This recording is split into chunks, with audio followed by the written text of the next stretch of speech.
Anyway, what is for you is for you. Na we Regina. Ama unanunua shamba ya miraa. That silence. Unai turn into asset immediately. So let's ask Ray. Ray, what would you do with it? Now, Ray, what would you do right now? Right now, it was to get a bag, $500,000. No, okay, let's raise the bar. Let's raise the bar by 50%. Apana, why are you raising the bar? Okay, so $500,000, what would you do? Okay. $500,000. Iniangukie tu hivi kwa barabara. In USD currency. You'll feel sick. Acha aseme, what? Kwanza ningependa kuuliza Fadhili, unajua yeye wacha tutaita meja hapo una dodge swali. We're running out of time. Hassan is going to be addressing the bicameral parliament today. The president of the United Republic of Tanzania is in the country for a 2-day visit. We'll be keenly focusing on what that particular address will be all about. Remember, Kenya and Tanzania have begun a new journey. I'm Regina Manyara. You have been watching Good Morning Kenya, and we are not done yet. Remember, further details are all available on our website. That is www.kbc.co.ke.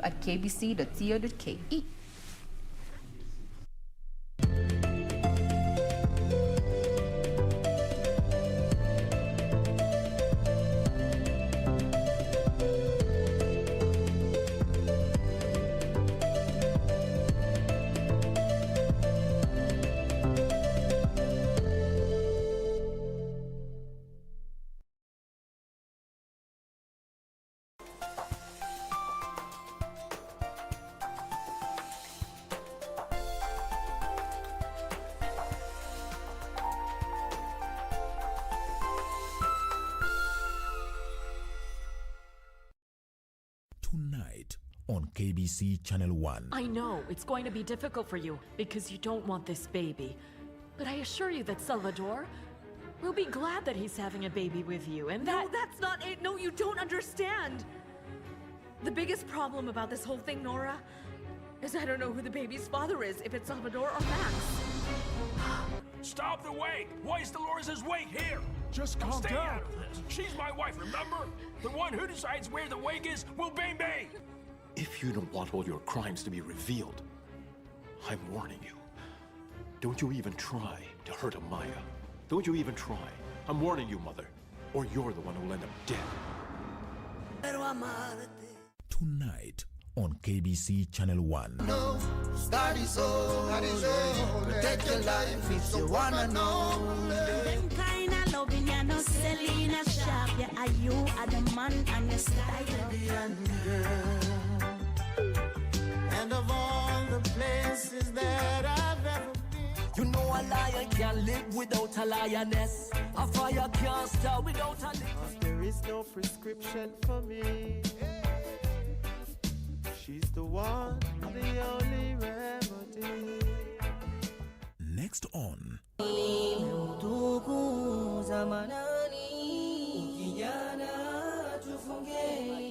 Ninamuomba Allah atupatie furaha يوم العيد na atupatie swiha na atuepushe na maasiya na mambo mabaya, atujalie tuwatembelee wagonjwa, tuwatembelee majirani.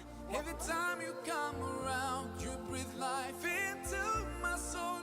Hizo neema ambazo Muislamu amejaliwa ndani ya siku ya Eid, na pia sunna zake ambazo Muislamu amejaliwa. I'll try throughout the year to keep your spirit alive.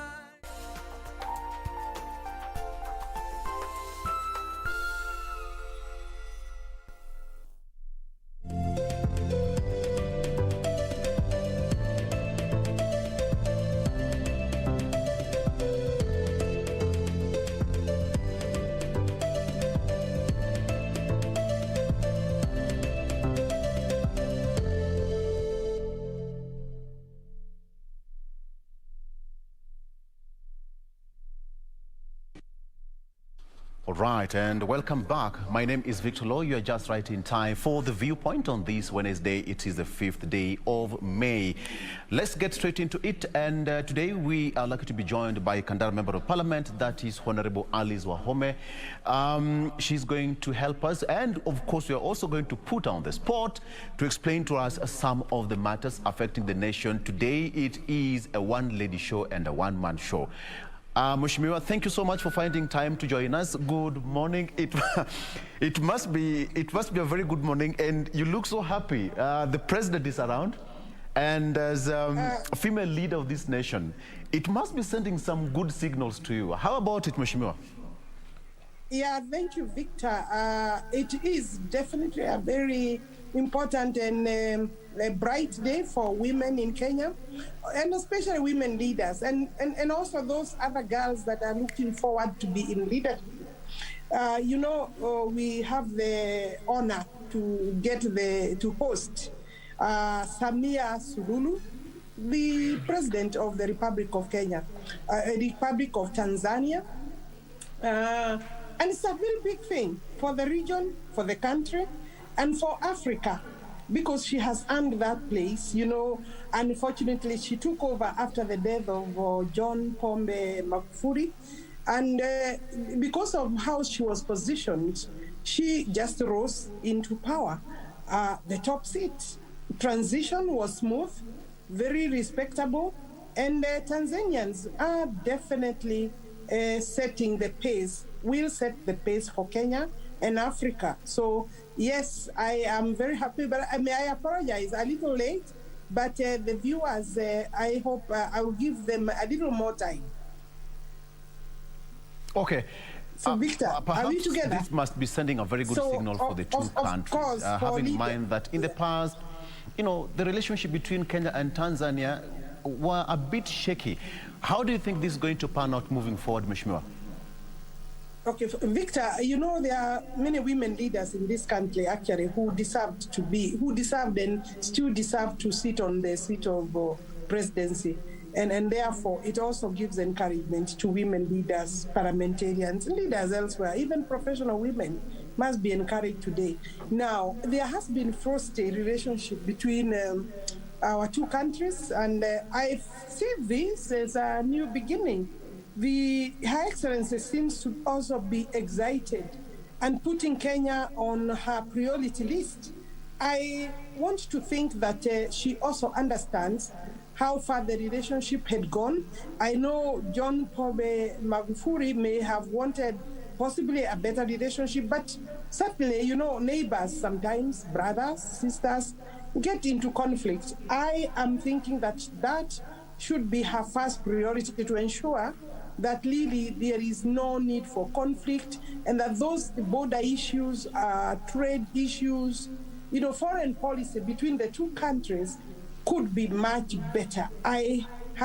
Yes, 2 days ago when it was announced that she was coming, I received a text, and I don't know from who actually, on my phone, and the gentleman told me he is a truck driver, and he goes to and fro between the two countries for purposes of commercial transportation. And they are saying that they are suffering a lot. They are being made to wait for long hours on queues. They are also being asked for monies by the police. I guess there is bad behavior on that end, just like it is here in Kenya. So there are many issues that needs to be looked at. You remember there was the chicken issue, there was the cow issues. Those things may appear to be small, but unless they are resolved, they become sticky and they get murkier, because other bigger issues could come up.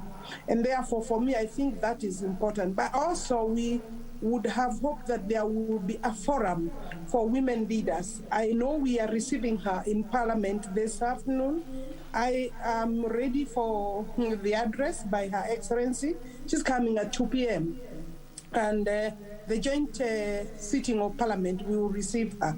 And therefore, we also are expecting that she will send a goodwill message to Kenyan women who are in politics, and that she will also maybe give a hint to the country's leadership, so that as we go on to elections, we need to see better placement of women leaders in this country. Yes. Absolutely. And of course, as you've correctly put it, this one is now just like a wake-up call to most women to take up their roles in leadership. Even as we move towards 2022 general election, do you really think that it is just right time for women also to go there and fight for their positions and just get up these roles? You know, it's not easy for everyone, Mheshimiwa. You know, Victor, it's... I hope that the country is starting to prepare for women leadership sufficiently well. It is not 2022, Victor, it's next year. It's 14 months from now. 14 months is a very short time. Yeah. But you know what? If you look at the way Samia Suluhu has risen to that position, I think there is, yes, time, because what matters is for a magnanimous presidential candidate to pick a woman as the running mate. We do have that position in our constitution. You see, yesterday we were debating the Constitutional Amendment Bill 2020, which personally I am opposing. I am not saying yes to it because there are so many pitfalls. I suppose we will come to that. But what I'm saying is that either way, as the Constitution sits today, there is a position for a running mate, and we would expect that that position can be filled by women. In fact, the candidates for presidency should be competing as to who will actually be seen to be dressing better in terms of going forward, so that we are talking about gender parity. Of course, you know that normally there could be a political cost.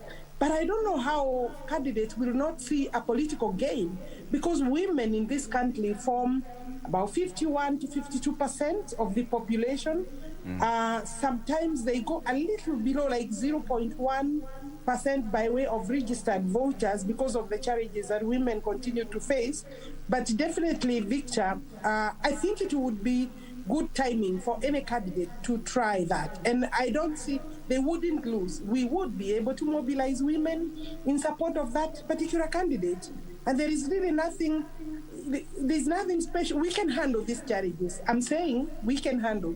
I see very many women being able to deal with that.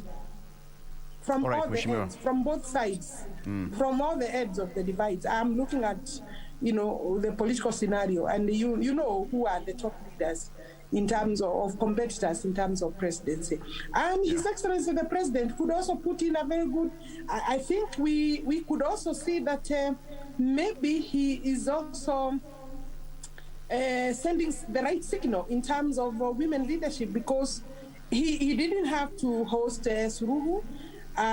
Of course, I think he's interested in patching some of the frosted relationships between the two countries. Of course, you see, also being his second term, His Excellency the President, of course, is seen as a leader in the region and need to set the pace. You know, he need to be proactive in that mending of the relationship, and therefore, but also that he is keen to host a female president. I think it's something that the country shouldn't take lightly. They need to read the right messages and look at the potential there is. And she has started very well. I think it's 100% for women. Mheshimiwa, somebody's asking that why was Deputy President William Ruto missing in action at State House? Frankly speaking, Victor, I do not know, and I haven't spoken to him, because I would expect that maybe that question would be answered better by him. I suppose he will, maybe in due course, he might find it necessary or not necessary to answer.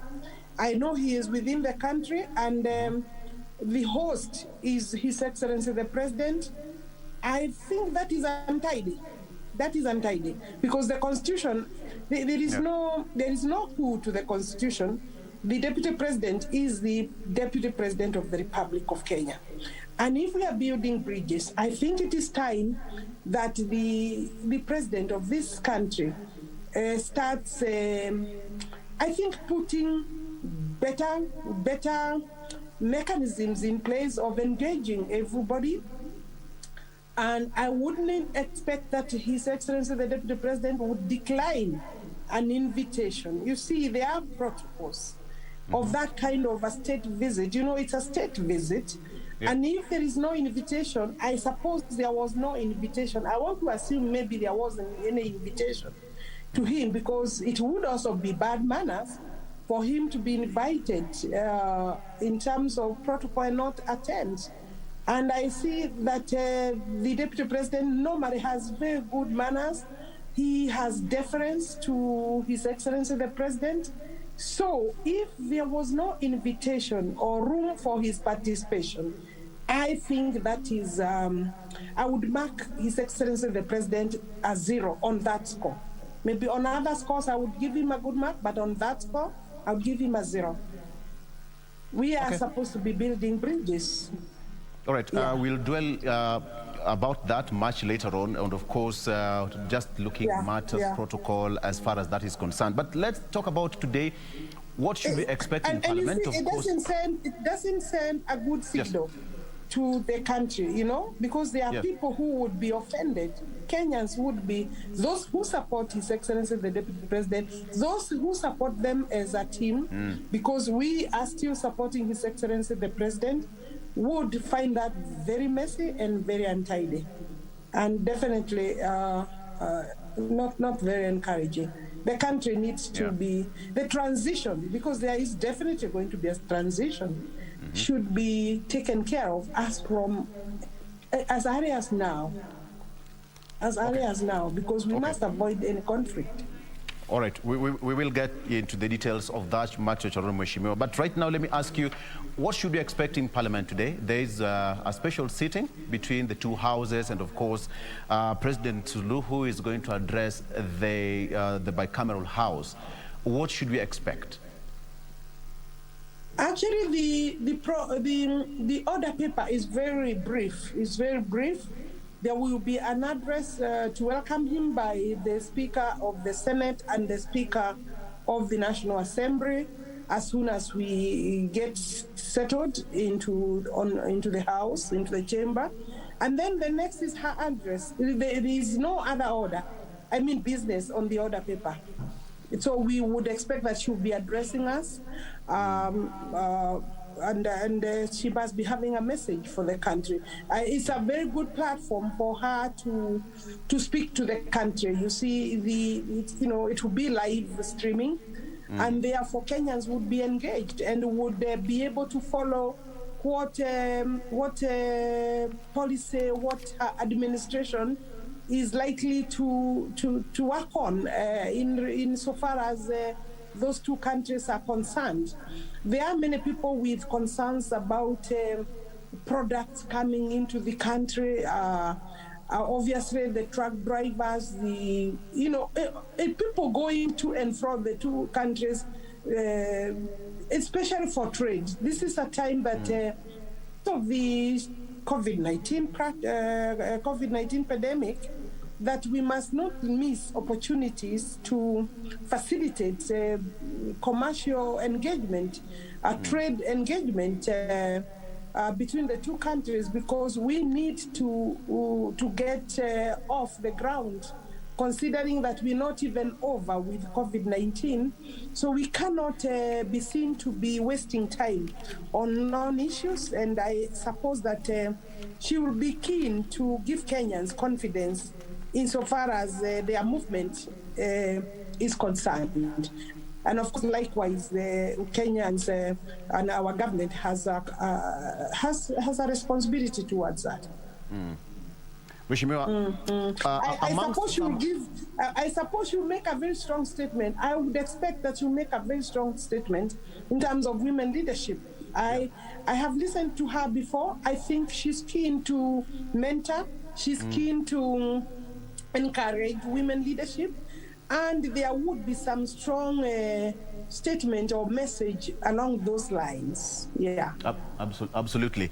Mheshimiwa, amongst some of the deals that Kenya and Tanzania have signed is on trade, infrastructure, transport, tourism, culture, and security. How is this going to pan out? Is it now time for Tanzania to stand up and shine under her leadership?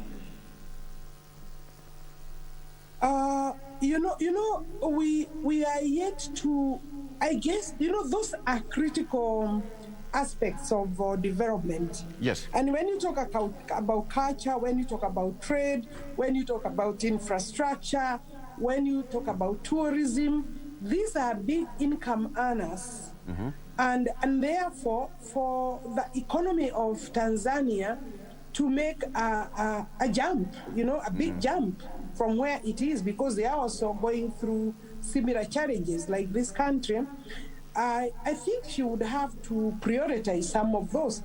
I see infrastructure as very facilitative. We're talking about road network, we are talking about air transport, we are talking about creating the right political environment without stifling the political environment. I would think that she would be more amiable. Sometimes the late Pombe Magufuli was very, very aggressive and rough and maybe unpredictable. I think her trajectory, looking at how she carries her business, she's quite measured and therefore would be very diplomatic in handling some of those issues. I think her style would be different. Of course, she has promised to rely a lot. I think during her inauguration, she said she will rely a lot on what had been laid down as a foundation by her predecessor. But I think, she would have to carve her own niche so that then her legacy and she can be defined by her own administration targets. There must be major policy, I guess, differences that she will put in place to be able to depart from some of the practices that Tanzania may not benefit from. For example, I would think that the former president, the late president, did not seem to believe that there was COVID-19 pandemic. And he really did not join the fight, honesty, by action, by acting, and but there seems to have been a major change towards accepting to be part of the global teams that are fighting and COVID-19. So those kind of things would definitely be very welcome for Tanzania and for our country. You see, if, for example, we have an attack in Tanzania, there is no way, because of those movements between the two countries, that we will not be affected. We will either close the border, or they will close the border, or we will get infected through those border movements. So, and that becomes a challenge, and they should be able to deal with those aspects. Yeah, and it just slightly over a month after she, took power, she's already visited two countries, Kenya being the second one after Uganda. Yes. After exactly. you see that is very purposeful. I think that is definitely deliberate, because I think the two countries are the most immediate partners by way of relationship. We are in the East African community, and the three countries are very key to that. I know we are bringing Rwanda and Burundi on board, but you see, if those three countries don't work together as a team, the East Africa Community Corporation would not survive. And therefore, I see that as a calculated move to first ensure that there is good understanding between the three countries before she can march out. She can step out to the other countries. I think that is that's programmatic. I think that is very, very, very intelligent of her. And chances are Tanzania, as she said during her swearing in, you and you are under the right hands. We are going to steer this country, and moving forward. Already, you know, the fight against COVID. She's already formed a committee. She is now going scientific. How is it going to pan out in terms of now bringing Ugandan, Tanzanians together in the fight against COVID-19? Of course, there will be work there. She would have to take up awareness creation. I think they were just living in denial. I don't know. It's, you see, leaders at the level of president presidency is a very serious position. I mean, there is no other in terms of it's one, and it's the top leadership, topmost leadership. It sets goals, sets the country on the right path or on the wrong path, and people copy their leaders. They copy their leaders, and they read habits and behavior and conduct, and they get the messages and they apply. I said that that was not the policy before the passing of Magufuli. So there is work there, and they would have to catch up. You know, it's 1 year down the line. I guess we will have to see how that will affect the country in the final run, because obviously countries, after we are over with the COVID pandemic, I guess there will be evaluations and an assessment of the country's, status, so that as we then recover, there will be targeted milestones, and therefore we will see whether that, obviously, that has set them behind other countries, but they will catch up. I think all they need to do is put the right measures. You know, the World Health Organization and other leaders in the country have been communicating and working together. The case for now, even Kenya, we seem to also be lagging behind because we haven't applied ourselves properly, especially in ensuring that the health intervention measures, what equipment, what facilities have we put in our hospitals? How much funding that we have received or set aside has gone to the right use? We have stolen a lot. You have seen these KEMSA scandals, and this is what has come out as of now. We might find that there are other scandals that will be seen. Remember, there was also the case for materials that were donated disappearing.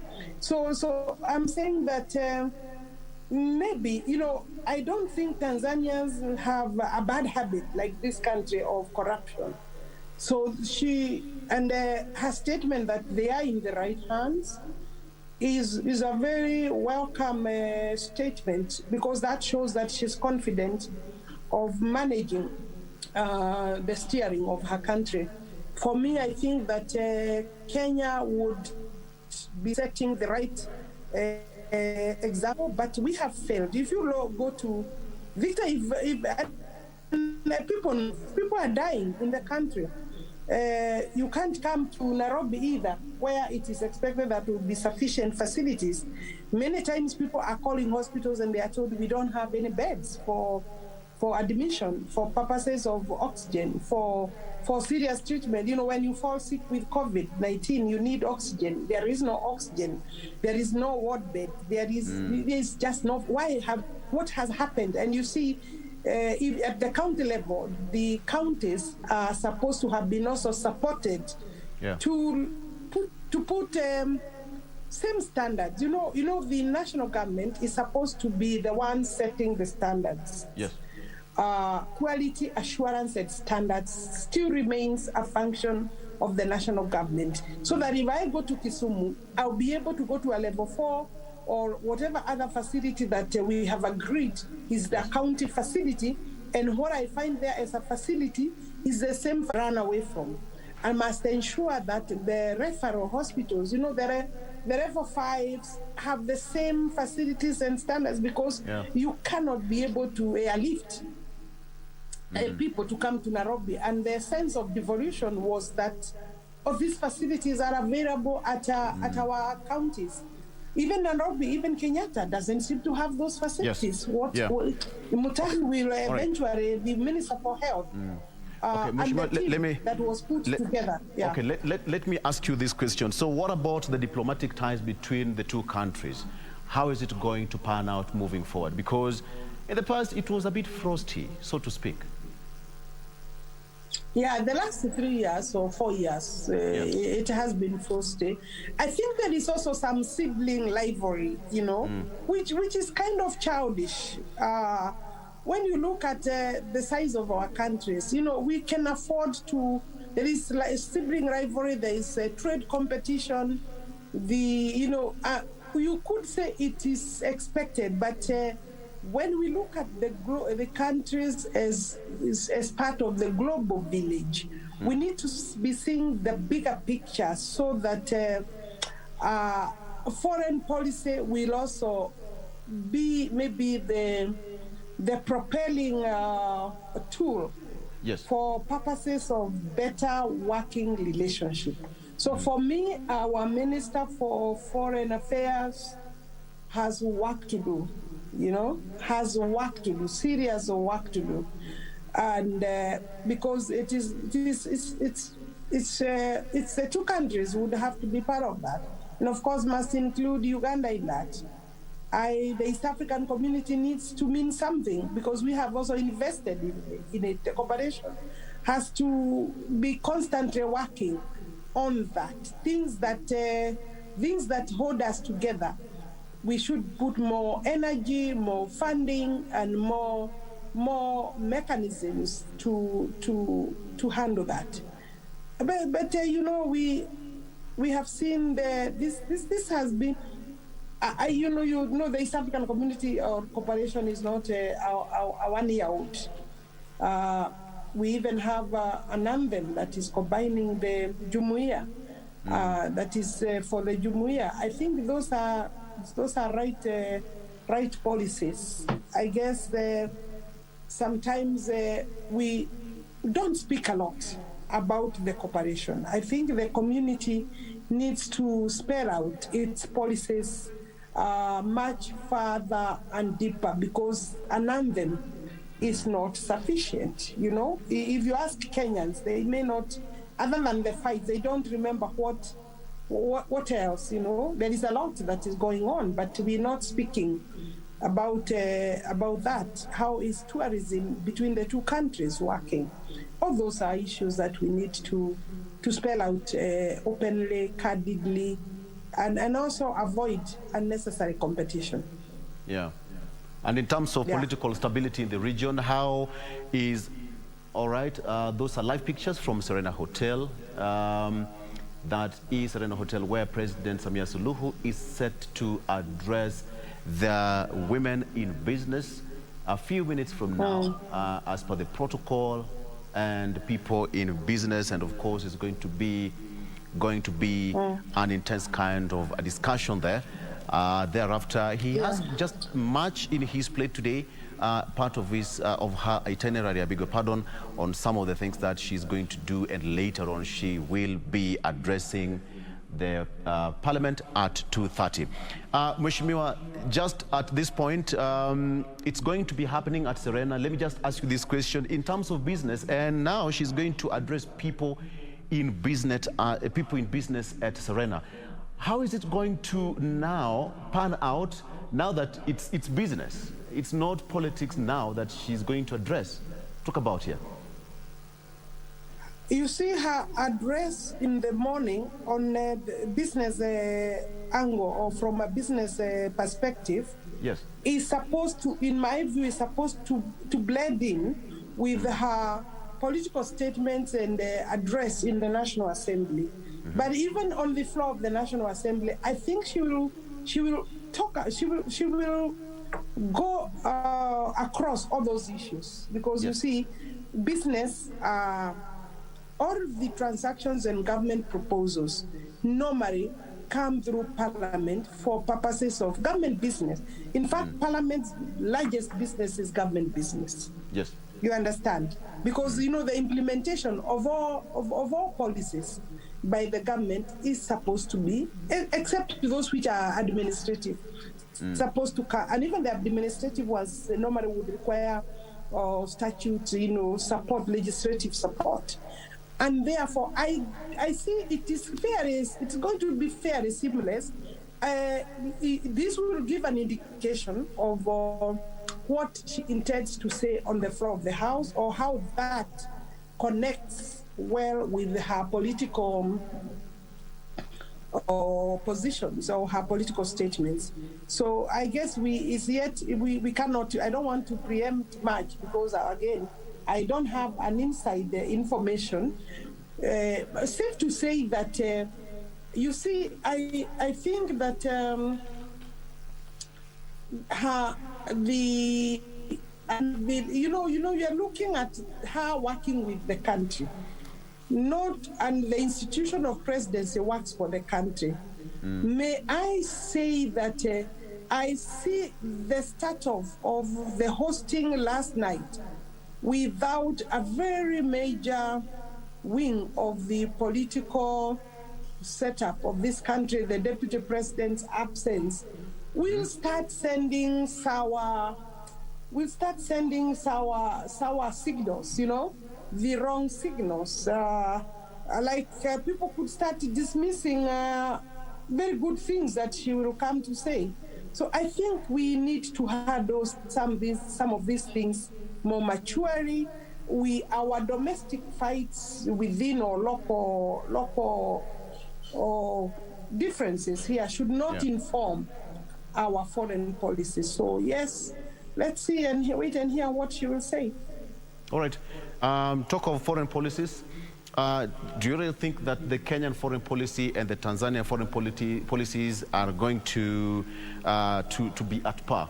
But before you answer that, can you just take a very short break? Then we'll come back with more, even as we talk about Deputy President William Ruto. Let's talk about 2022. The BBI was in Parliament. Justin Muturi said that, you know what, it's a popular initiative, and here the Senate also has so much to talk about this week. Let's take that short break. We'll be right back with more after this. We are talking with Kandara Member of Parliament, Alice Wahome. We'll be right back after this break.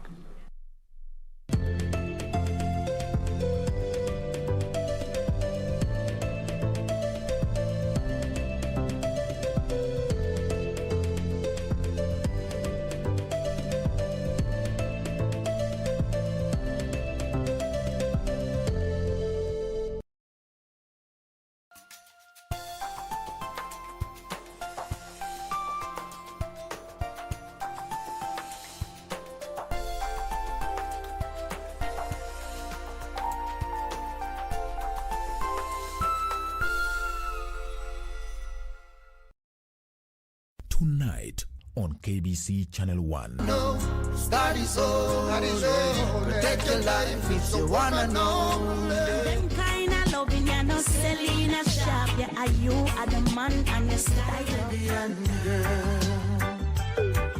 And of all the places that I've ever been, You know a lion can't live without a lioness. A fire can't start without a lick. there is no prescription for me. She's the one, the only remedy. This weekend on KBC Channel 1. Oh man, now you want to turn such a beautiful progress into a meaningless fight. Julia, what are you trying to say? That me and Mwalimu are together. Look at you. You need to apologize. Shame on you to me. If you want to be part of this conversation, you have to speak in a language we all understand. Siti wewe. Eh? Mimi nizidi? Nani anizidishe? Kukuru kama wewe, nakwambia katululu kako utameza. How can a huge person like that be beaten by a woman? What could have teacher than Swahili? Poor mwalimu. Come in. Classmates, every Saturday on KBC.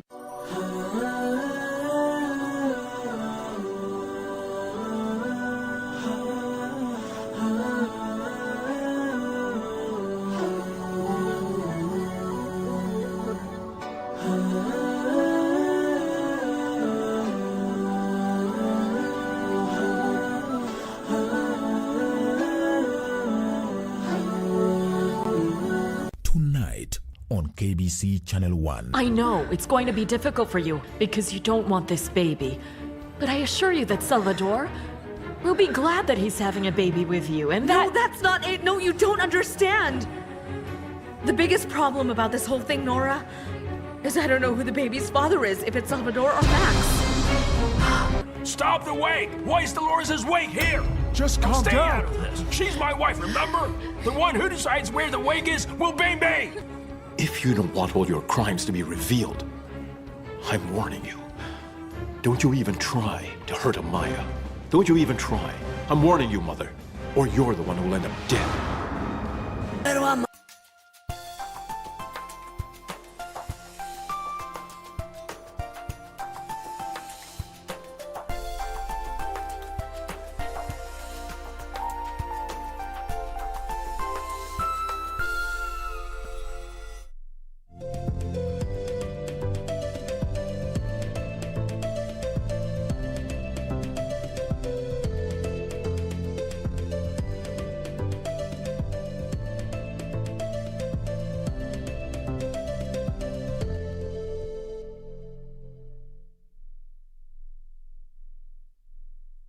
From Serena Hotel here in Nairobi, where President Samia Suluhu will be addressing the business forum anytime from now on her second day of visit into the country, and of course is going to be attended by several leaders, both from Tanzania and from Uganda, just to talk about matters business that is going to spur the two countries to the next level. And of course, KBC is going to give you those live pictures live from Serena Hotel anytime from now.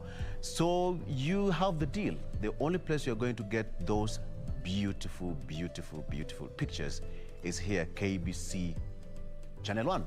So you have it, all right? So we got your back, all right? Let's get the discussion going, and on the Viewpoint, we are joined by Kandara Member of Parliament Alice Wahome, talking about several issues. Mheshimiwa, the BBI is here. Speaker yesterday said that, you Parliament, you're not going to amend it. It is a popular initiative.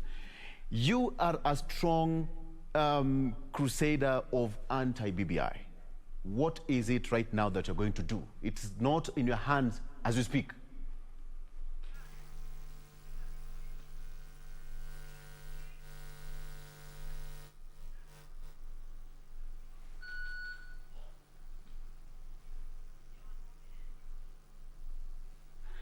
All right. Chances we are working on that audio. Briefly, you can hear me now? Okay, all right. Yeah, I can hear you. Go ahead. Thank you. I'm saying. Yes. Are we together, Victor? Yes, can hear you. Continue, Mheshimiwa. Yes, I'm saying that insofar as the Speaker of the National Assembly made a ruling yesterday regarding several issues that were raised by members last week on the floor of the House, I do agree with some of the things that he said, like that there would be no major amendment of the bill. Yes. I do agree. On that score, I agree with him. I had also said that I don't see how then we can be able to open it, because even to agree on what to amend on would be another maybe very major debate and discussion, and that doesn't sit anywhere within the constitution making. Normally you are supposed to, because when you look at Article 257, it's true that when the bill comes, you just maybe go through it and come through maybe typos, and it's a process that Parliament is, as a legislative body, there is no bill that would pass without going through Parliament. So, and whether we vote no or yes to the bill, it will still have to move to the next stage, and that is to the IBC and then be taken to the referendum. Meaning it's either the courts of the Republic of Kenya at this stage that can stop the BBI, or the people of Kenya would vote no to the bill. or voter yes. You see, what we are supposed to bring out as members of parliament, yes, and is the issues that Kenyans, because it's a platform for the representatives of the people. We need to be honest and candid about the bill so that Kenyans can know what our members of parliament saying. We're not a conveyor belt to that extent, because when we address issues from a genuine and candid point of view, without political intimidation, then Kenyans will be able to make the right choice, so that tomorrow Kenyans do not blame the National Assembly. You know what? If this bill, the contents of this bill hurt the country, the 12th parliament where I sit, this 12th parliament would take the blame squarely, because for it to have reached there, we have been participants. In fact, if you look at the Lege and all the meetings and whatever, the Rege meetings, members of parliament have been a major tool in terms of preparing the bill, so that the positions we take will inform the way forward, and will also inform the consequences. You know, we cannot run away from that. And we can't say that the people of Kenya passed it, because for them to reach there, you know, they trust us. And if the whole parliament say no, then again, it is possible that there will even be no campaigners for this bill. And therefore, if they say yes, again, that sends another message to the referendum stage. And therefore, I'm saying myself no because of various issues. Victor, I don't know whether it's the right time. I could say, maybe give just a few of the reasons why. Yeah. And sticking out from that, one of the issues is that I think it was very wrong for the proponents of this bill, the supporters of this bill, the sponsors of this bill, to include the 47 women representative seats as one of those areas that they needed to amend. They needed to bring a provision to enable the implementation of the 2/3 gender rule, because the 2/3 gender rule is a provision, is an article in the Bill of Rights, Article 27. And you are not supposed, in any constitution making process, you are not supposed to take away gains. Yes. You are supposed to improve or add onto the gains. So for me, 47 women were having a constituency.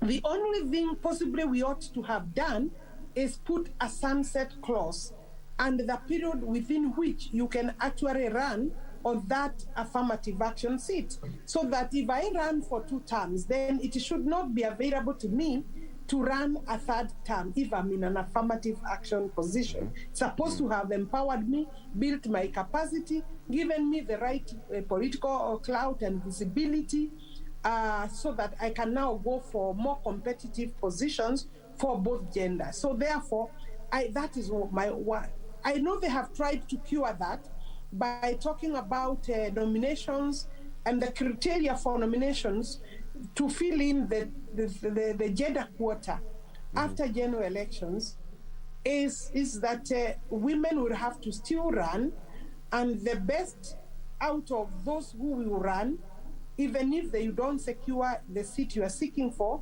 will be determined by the votes you garner at the end of it. Meaning, then the priority will be given to the women who run. Actually, the criteria is that the women who run and the number of votes you get will then secure you a nomination seat. It's like, you know, so either way, it is nomination through political parties. It is different from you running for a constituency in the whole county, because that also gives you the network. I do not run for that affirmative action position. I never wanted to do it because I believed I had built sufficient capacity. Remember, I had lost twice. I had built enough capacity to go on the competitive seat. So I left that seat to other women in my county. So that is one. The second one, which I have a big problem with, and this Kenyans must hear, must know, that the provisions in the bill, in this bill, that is articles 172, we are creating Article 172A and bringing also the ombudsman. And we are also allowing the ombudsman to carry out the same functions with the JSC, meaning we are creating two centers of power with similar functions.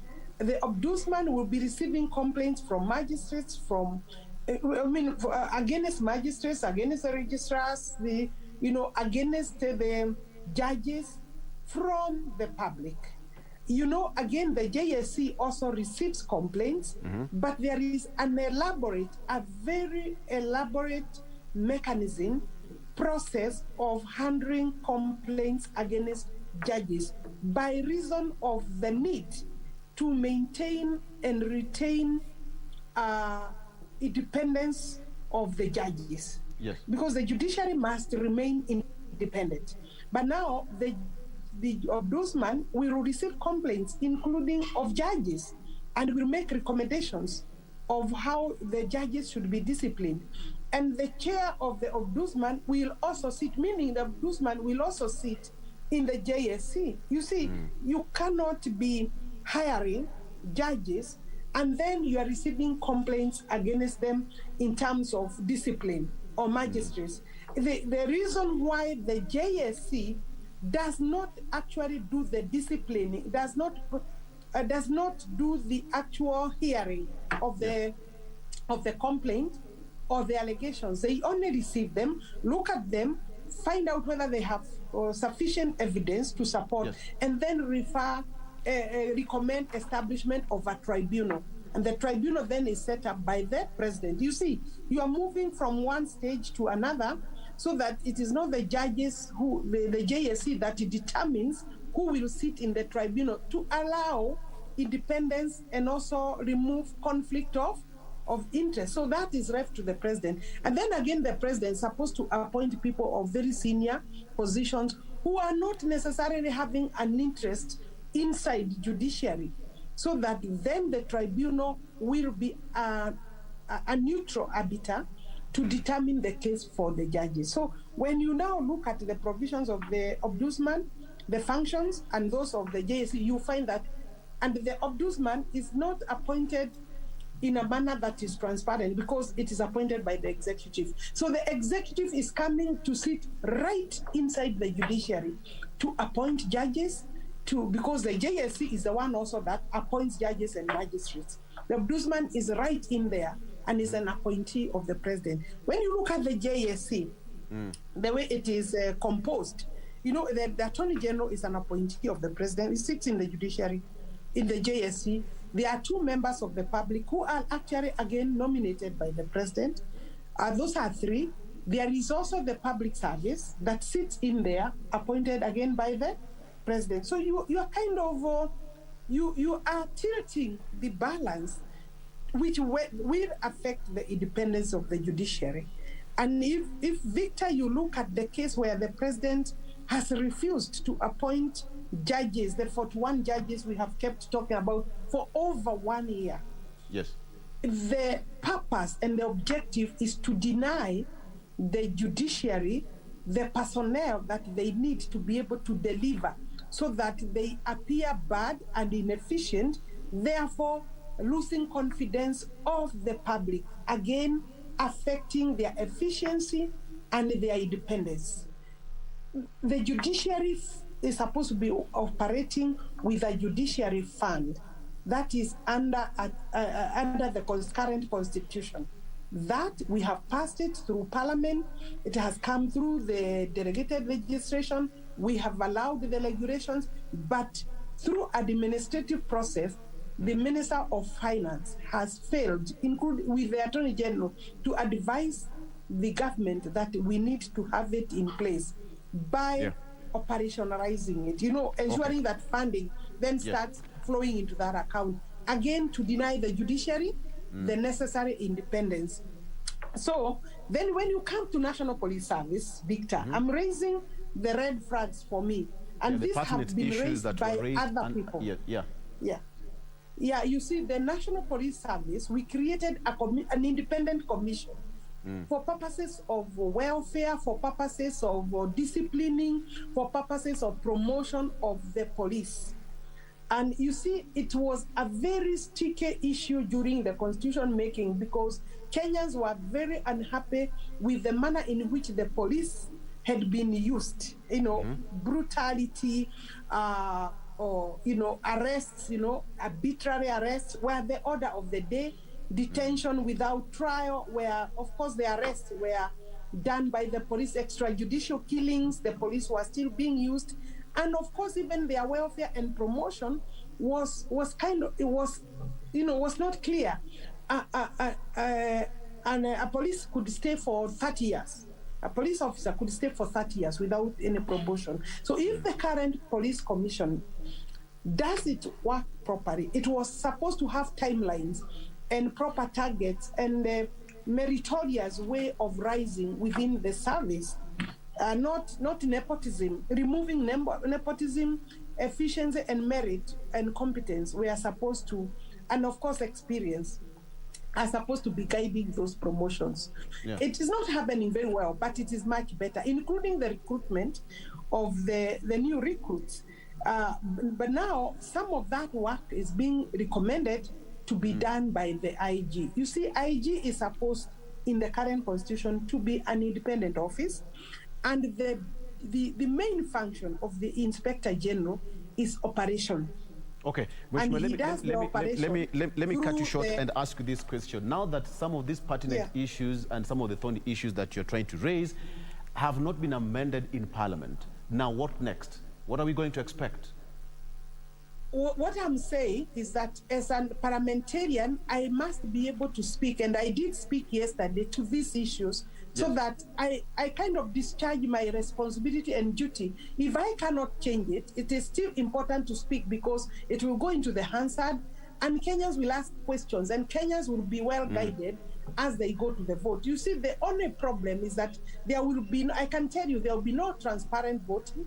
It is awkward that if we should even allow this process to reach there when the IBC issues that the Right Honorable Raila Odinga and is one of the proponents was actually raising as a major issue that we needed to fix and sort out any challenges, including ensuring that they are well capacitated to be able to handle both any referendum and national general elections. So I'm saying that I see the bill will reach there unless, and because it is now on its way. I told you whether we say yes or no, it will still go there. So unless the judiciary that also has a constitutional duty to look at the issues that Kenyans have taken to court. You see, Kenyans have all these options are for Kenyans. The one of their options is the parliament, because both Senate and parliament can be able to inform how Kenyans behave. But if we behave as if things are okay, then we shall give Kenyans the wrong signal, and therefore they'll be voting believing their elected leaders are correct and right. And because a yes is like an endorsement of the document, then they are right to say yes. But you see, internally, we know we are not honest, we are compromised, because some of members of parliament are now seeing themselves as the deputy ministers and the ministers sitting in the house from elected members of parliament. Because if you look at the bill, the members will occupy the positions of cabinet. So that has sent members of parliament completely lopsided, so that they are now seeing themselves as the ministers in the next dispensation. So we are conflicted. We cannot, if we, and you see, and the fact that I'm saying no to it, if I get the opportunity, I will take the opportunity. But I'm saying we must be open to the Kenyans and tell the Kenyans the truth. Okay. Look, the judiciary is the other. You asked me what next. Let me speak to the judiciary. The judiciary also has a major role, because if there is a difference or a lack of understanding of constitutional interpretation of some of these things, because I don't agree with the speaker. I agree with him that we cannot amend, but I don't agree with the speaker that this bill is a popular initiative. This bill it's not a parliamentary initiative, and it's not a popular initiative. It's not a popular initiative because, the proponents are the head of state, who sits in the executive or who is the executive. Popular initiative cannot be government, seriously speaking. Popular initiative are other Kenyans, the civil society, the civilian, not the government. And we expect that the courts will be able to interpret. The savior in this particular... Let me just interject the you, judiciary, Honorable. yeah. You're talking about it's not a popular initiative, but we all understand that the whole of this document went through a series of stages. We have got public participation. It went to the county assemblies. The churches were brought in together, the business community. How now is it now being narrowed down to just two people, the head of state and Honorable Raila Odinga? This thing started from the handshake, Victor. Yes. And when it started from the handshake, to start with, from that score, and it went on for like a year or two. Have you ever seen these documents in the public, Victor? Which law facilitated, for Kenyans to participate properly, a document cannot remain. And I want to go on record, Victor, and you can publish this.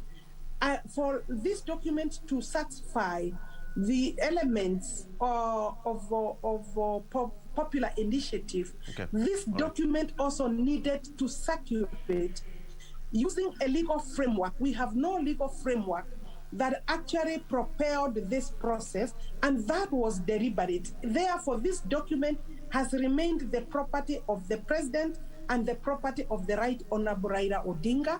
And at one stage, they have even said the leg cannot stop, and the train is moving. You are not on board, you are out of it. You see, that cannot be a proper way of making the constitution. We needed to they needed themselves to bring an act of parliament to be able to engage Kenyans of all walks of life through a mechanism, legal mechanism, so that I know the entry point. I don't have to go and beg people, and then so that even the people to sit in the commission or the committee of experts then are people professionally appointed through a public open process. And if the courts approve this thing, for me it's a sham.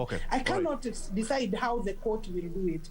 But you see, if you look at the way it has been murky, the way it has stalled at some stages, it's because there was no law that guided every stage. A constitution making must be guided by a legal framework that sets the timelines, that sets the results, expected engagement, and how the public shall engage.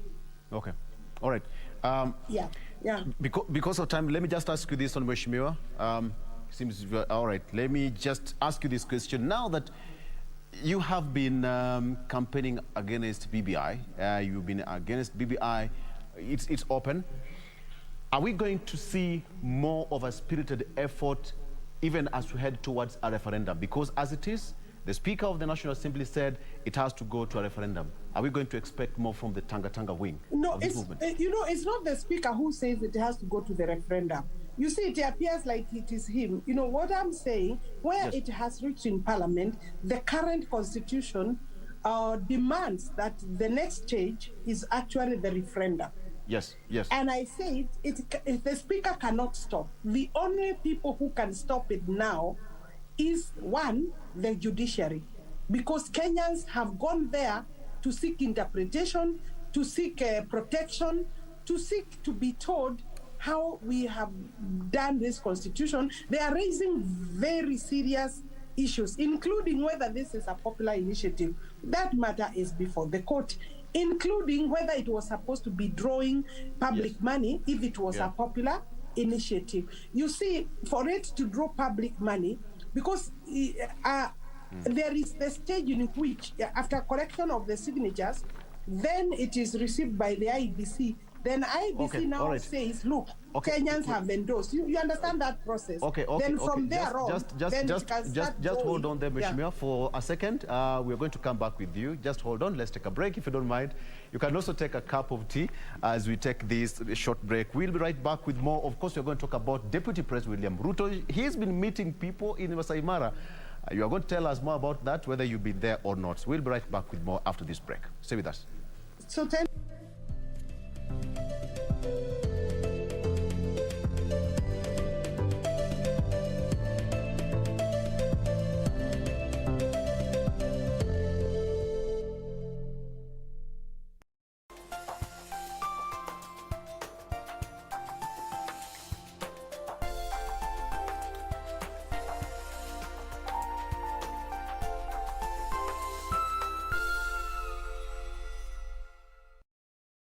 tonight on KBC Channel 1. A dying person will never lie.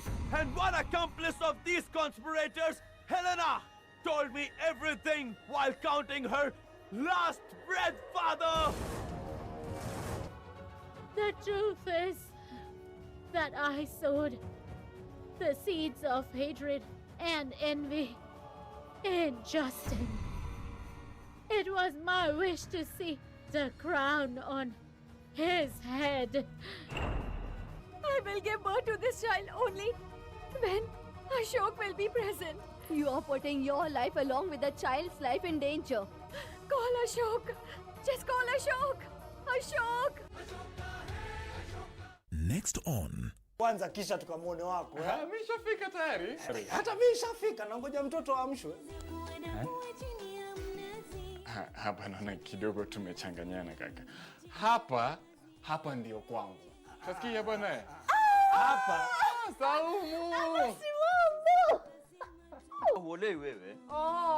Kwa hivyo ulisikia sababu sijaolewa nitolewa na kijitakataka chochote kitakachokuja, si ndio? Huyu nani huyu? Huyu nani? Baba mtoto. Umesema nini wewe? Huyu ni baba mtoto huyu? Wewe ni wako. Eti wasema nini wewe? This weekend on KBC Channel 1. Man, now you want to turn such a beautiful progress into a meaningless fight. Julia, what are you trying to say? That me and Mwalimu are together. Look at you. You need to apologize. Shame on you. To me. If you want to be part of this conversation, you have to speak in a language we all understand. Siti wewe. Mimi nizidi? Nani anizidishe? Kukuru kama wewe. Nakwambia kakatululu kako utameza. How can a huge person like that be beaten by a woman? What could have teacher done Swahili? Poor mwalimu. Come in. Classmates, every Saturday on KBC. Next on.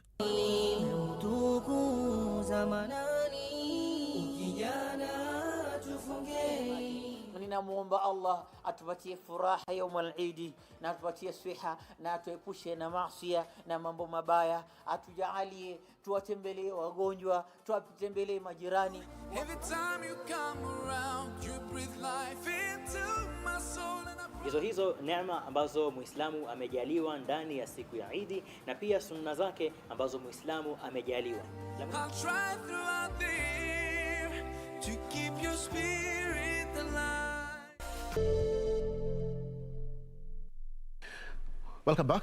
You are still watching The Viewpoint here on KBC Channel 1. Of course, we're still having our discussion with the Kandara Member of Parliament, that is Honorable Alice Wahome. And we've touched a myriad of issues, and we're still going to talk more on that in the next few minutes. But as I told you earlier on, the visiting president of Tanzania, that is Samia Suluhu, is anytime from now set to address the business forum at the Serena Hotel, and is going to be talking. If you can get those live pictures, we're going to get those exactly those live pictures from Serena. Of course, the guests are set ready for the visiting president. It's going to be an intense and an interactive moment between Kenya and Tanzania. Of course, there's a new dawn for the two countries. As we said earlier, the two countries somehow had a frosty past, but it is a new dawn for the two nations to mend their bridges. Quite literally, it is time to build the bridges and mend them properly for the good of the two nations.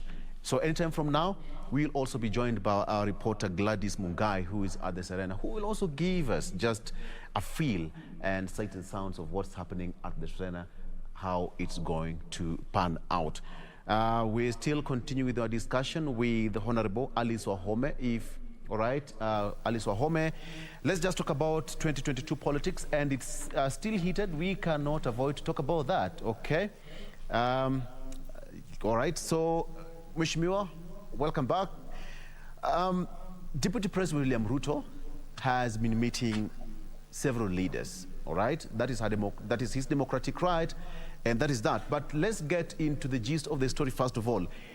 He is talking about bottom-up economy kind of model. How is he going to achieve this?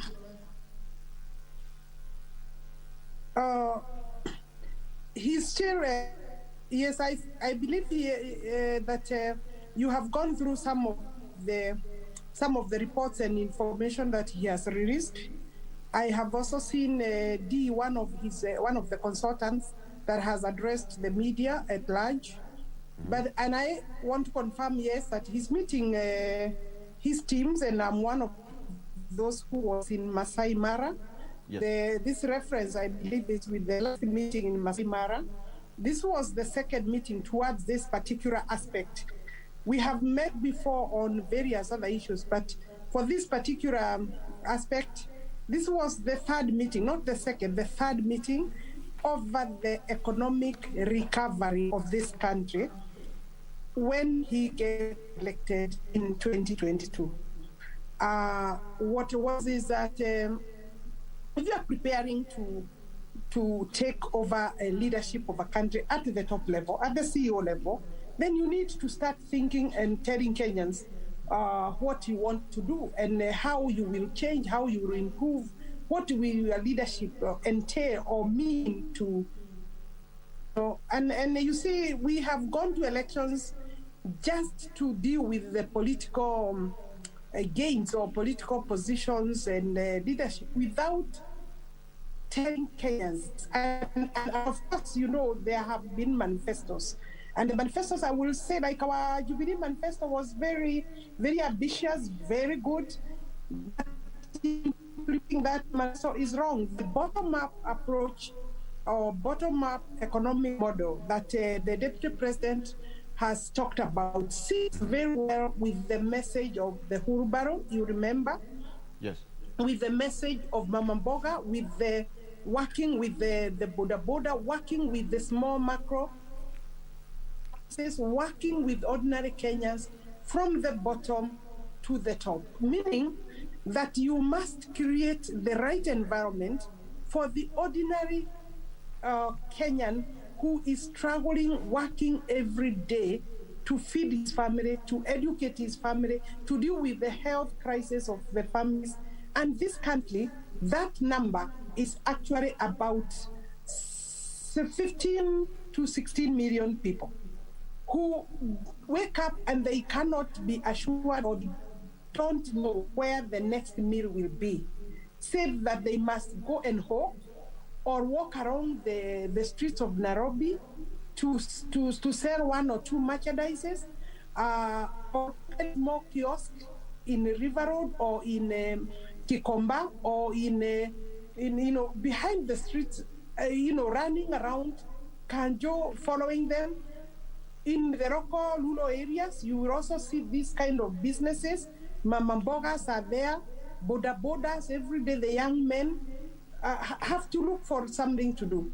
So, taking into account that unemployment is a serious challenge in this country, you have now to start thinking of how to involve each and every Kenyan.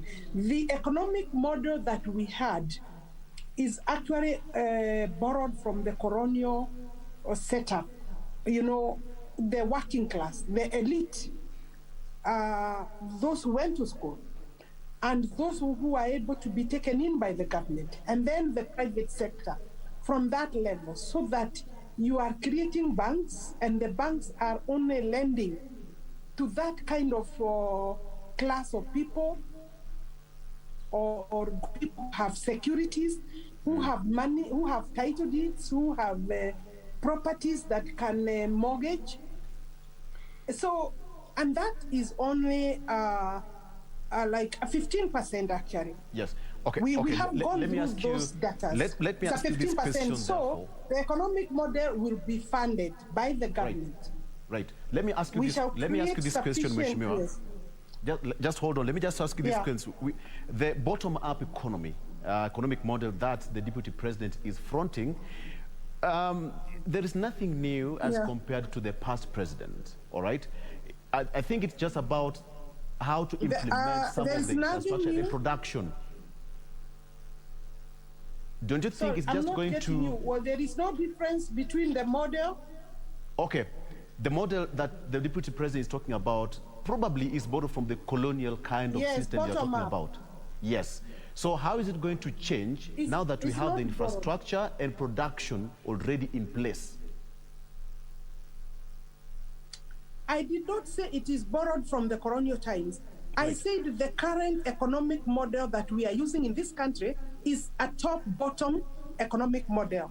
All right. That was borrowed from the colonial times. Okay. That was meant to take care of the working class, or people with properties, people who are working and are able to give securities either by way of their salaries or by way of their land, by way of their title deeds, to be able to even borrow, accessing bank loans.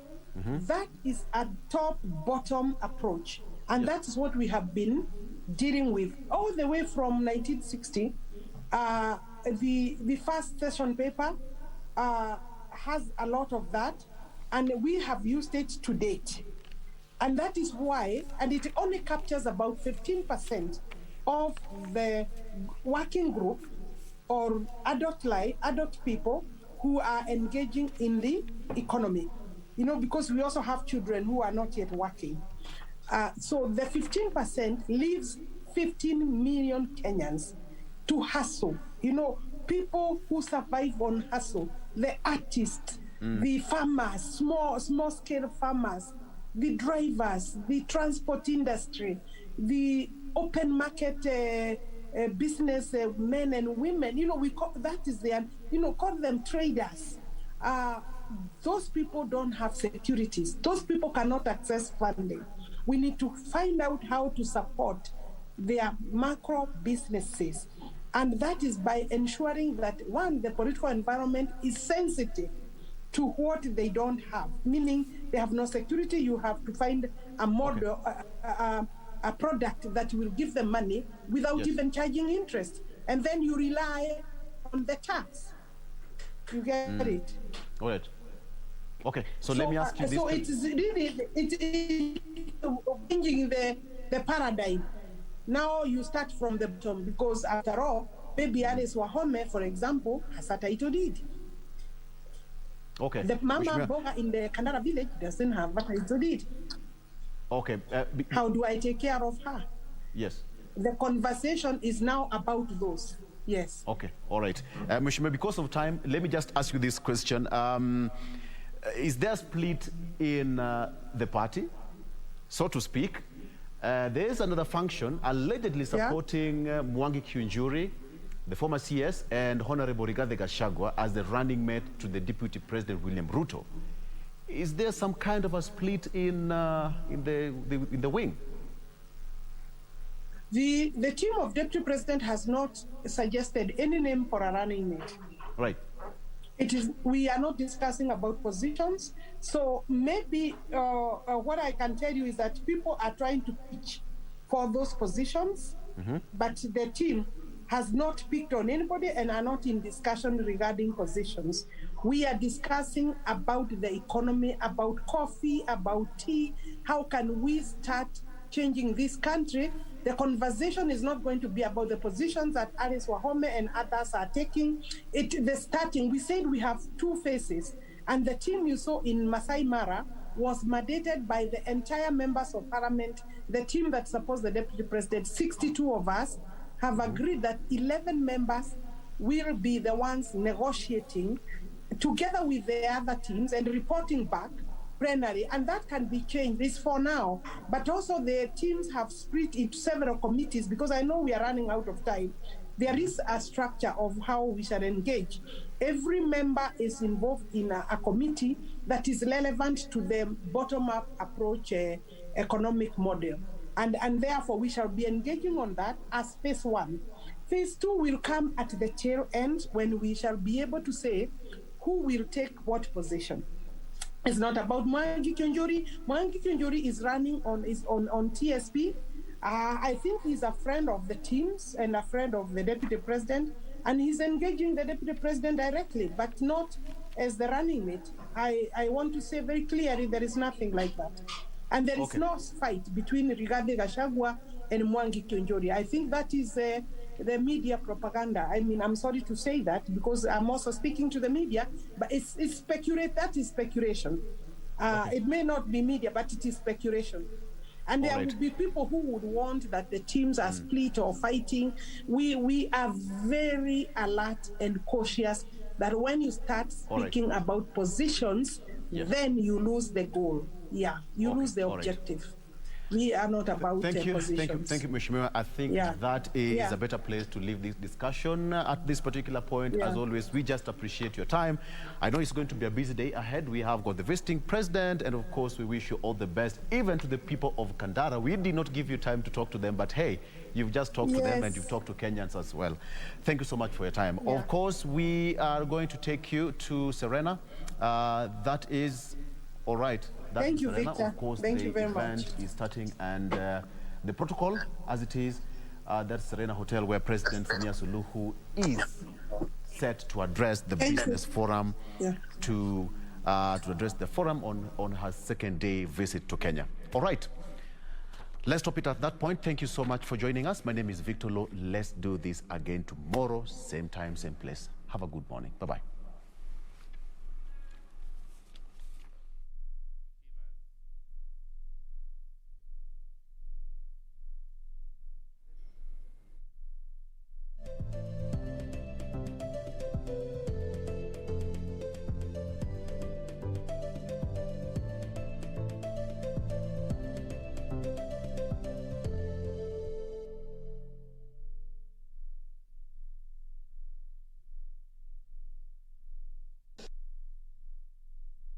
King, we come before you at such a time as this, as we gather here. Lord, we pray that you will guide us, you will guide our leaders.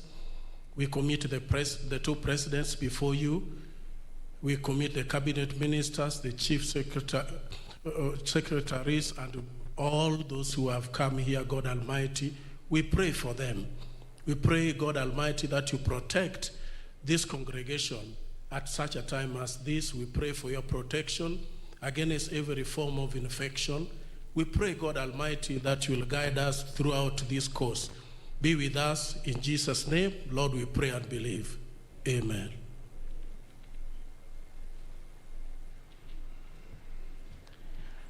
Thank you very much, Pastor Oliver Conche, for that prayer. And I get back to my welcome remark. As I had indicated, we have the theme, which I'm sure all of you have.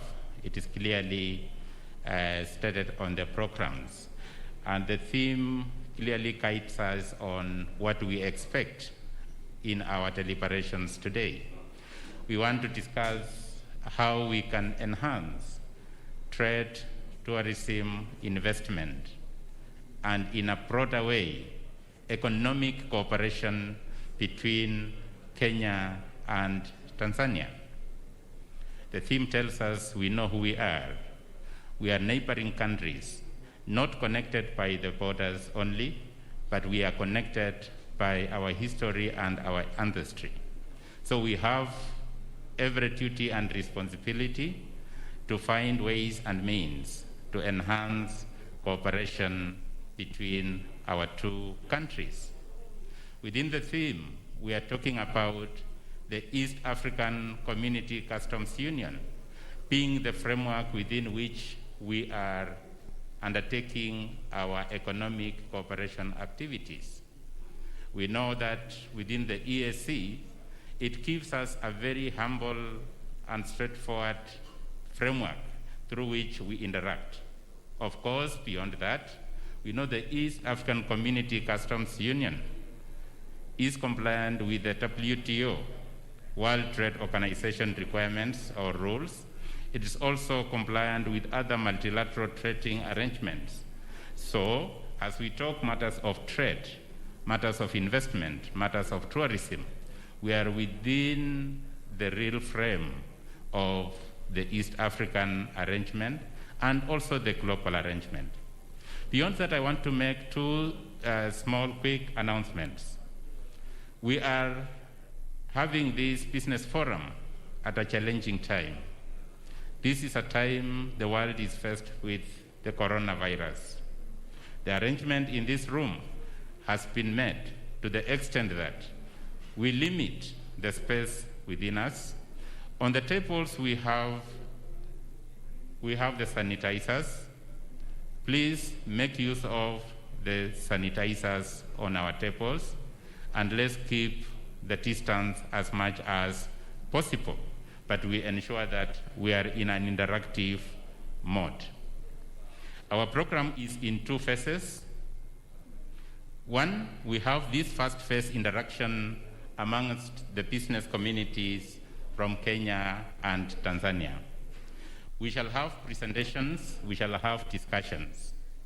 The second part of this program will be the high-level segment when our 2 leaders, the President of the Republic of Kenya and the President of the United Republic of Tanzania, will be here to get a report of our discussions and give us their wisdom and direction on how they would like us to proceed in cooperating on matters of economy, trade, investment, tourism, and the others.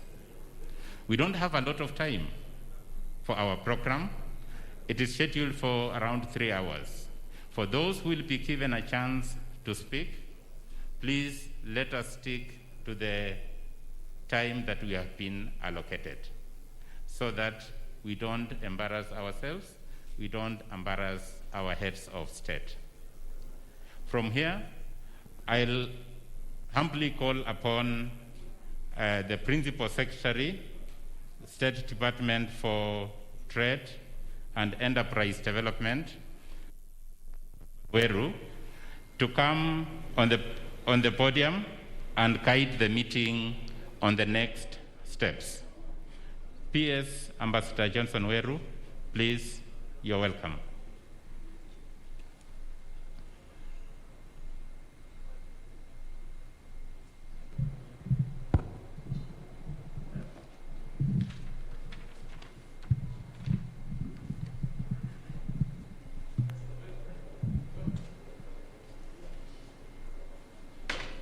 Thank you very much, the Director of Economic Affairs and Commercial Diplomacy.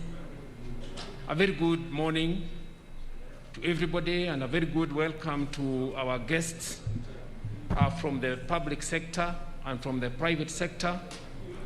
Another very special welcome to the delegates from the United Republic of Tanzania. As has been indicated by a colleague, my name is Ambassador Johnson Weru. I'm the Principal Secretary for Trade and Enterprise Development of the Republic of Kenya.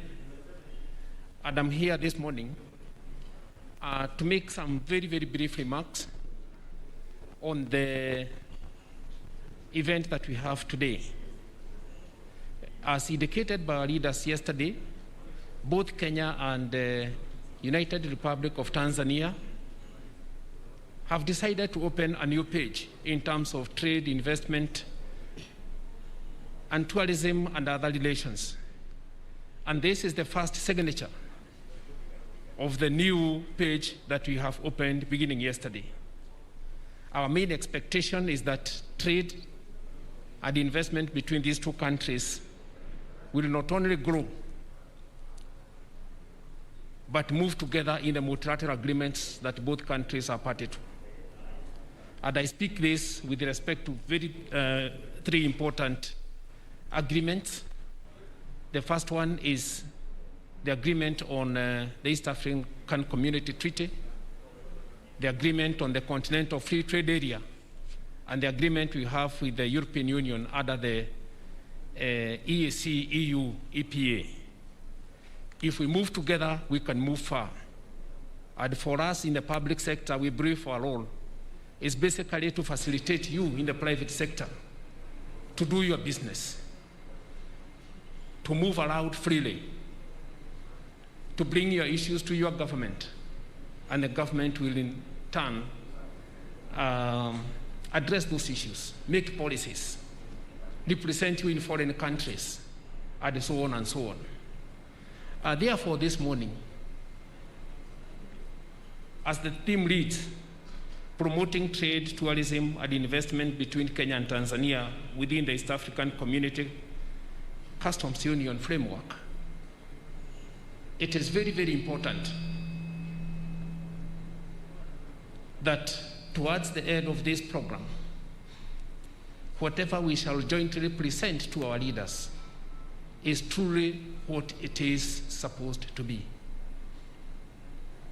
Ours is to listen to you business people and business organizations. Bring out your message with a lot of clarity. Bring out your message in practical terms. What would you want these two leaders to resolve? Provide solutions, because leaders also expect us to provide those solutions.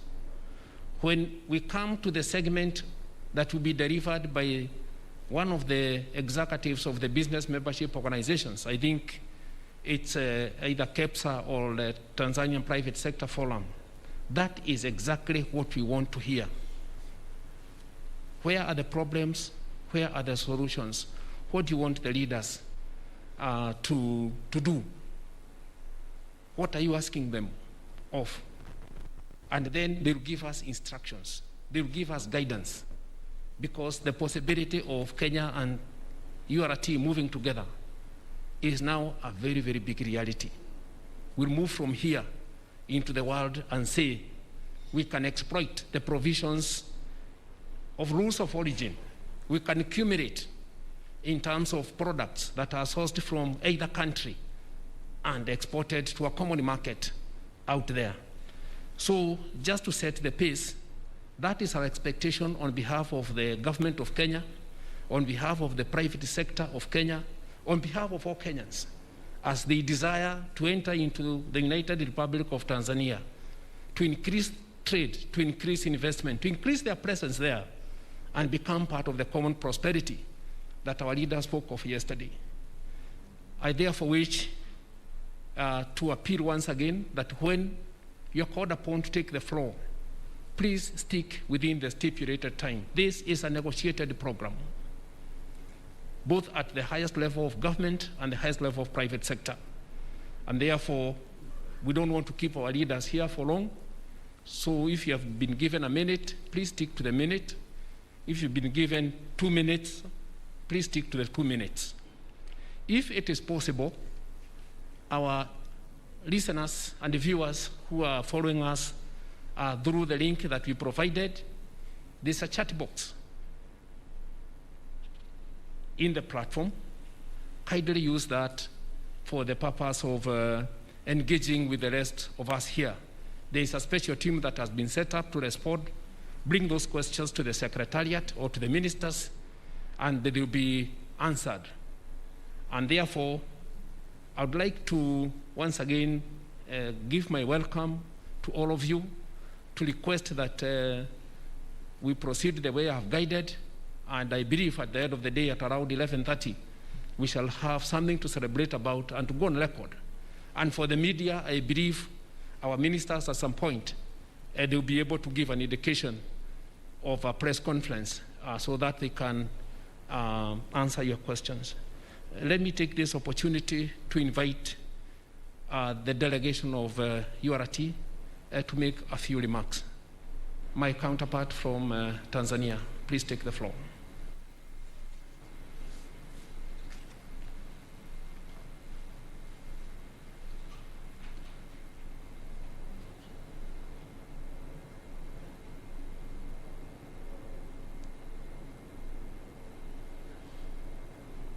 Anapokaribia huyu mwenzetu, ningeomba sana sana ikiwezekana tutumie lugha ya Kiswahili, isipokuwa I'm not so good at it, but I have at least tried. Nimejaribu kiasi. Karibu kaka.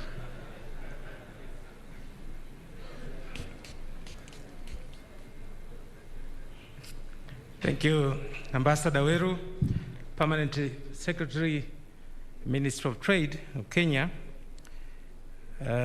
Honorable ministers, ambassadors, government officials, and members of the business community from both Tanzania and Kenya, good morning. I'm standing here on behalf of the Permanent Secretary, Minister of Industry and Trade, just to introduce the delegation from Tanzania. But before saying that, let me take this opportunity to express our sincere gratitude and appreciation to the government of Kenya and to the private sector of Kenya through KEPSA, who have made this business forum possible. We really thank you very much for that. But again, this is indeed a great opportunity for us, members of the business community and the government officials who are here today, to interact and at the end of the day, to forge a kind of strategic alliance and partnership to ensure that both countries benefit from such kind of events. Having said that, let me introduce the Tanzanian delegation.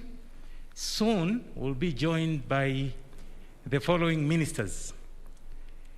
We'll be joined by Ambassador Libelata Mulamula, the Minister for Foreign Affairs and East African Cooperation of the United Republic of Tanzania, Professor Kitila Mkumbo, the Minister for Industry and Trade. We'll be also joined by Professor Adolf Mkenda, the Minister for Agriculture. So if you have any agricultural issues, this is the time to interact with the Minister. And Mr. Geoffrey Mwambe will also join us very soon. This is the Minister of State Investment, Prime Minister's Office, and Madam Leila Musa, Honorable Leila Musa, is the Minister for Tourism and Heritage, Revolutionary Government of Zanzibar. But again, the Ambassador of Tanzania in Kenya, Mr. Ambassador John Simbachawene, will also be joining us for this business forum. Now, my name, I'm Edwin Rutageruka. I'm the Director General of Tanzania Trade Development Authority.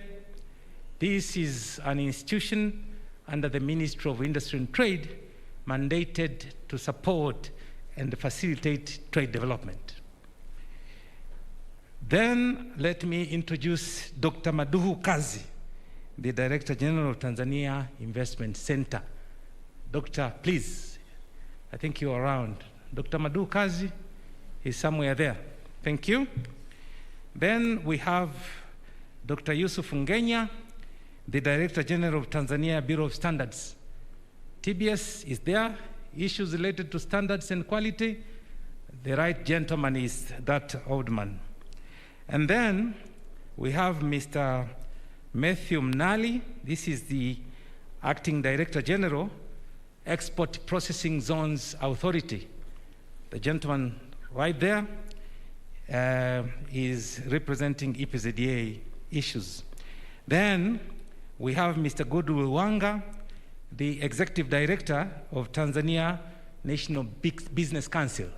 This is a platform for the government and private sector to meet, share ideas, solve solutions and challenges, and this gentleman is also with us. Mr. Wanga, please. Thank you. And then we have Mr. Matindi, the CEO of the revived Air Tanzania Corporation. Mr. Matindi, are you around? No, I think you'll be joining us soon. Nowadays, we do fly the Dreamliners and the Airbuses in Tanzania. Thank you very much. And then now let me introduce the private sector representatives. Madam Angelina Ngalula, the young lady, Chairperson, Tanzania Private Sector Foundation. Good. Then let me introduce all board members of TPSF. If you could just raise up so that we see you guys. And in the process of introducing board members, let me recognize the presence of Honorable Koka, Member of Parliament of the Parliament of Tanzania. And then Mr. Francis Nanai, the Executive Director of Tanzania Private Sector Foundation, I think he's with us right there. And all private sector members from Tanzania, if you could just, thank you very much. With great humility, let me now introduce officially our Tanzanian Minister for Industry and Trade, who have just entered, Mheshimiwa Honorable Professor Kitila Alexander Mkumbo, Member of Parliament. Karibu sana, Mheshimiwa Waziri. Having said that, thank you very much. Karibuni sana Tanzania, na karibuni sana, naamini this one will be the great opportunity for us sisi kushikamana zaidi na kujenga uchumi wa Kenya na Tanzania kwa nguvu kubwa. Sisi ni ndugu na tunafahamika siku zote kama ni ndugu wa karibu sana katika East Africa. Asanteni sana.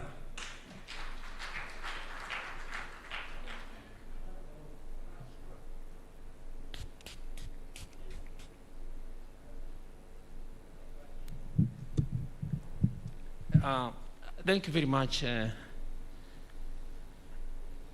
for that introduction, and once again welcome Minister Alexander. Tuna furaha sana kuwa naye katika hiki kikao. Kabla sijamwalika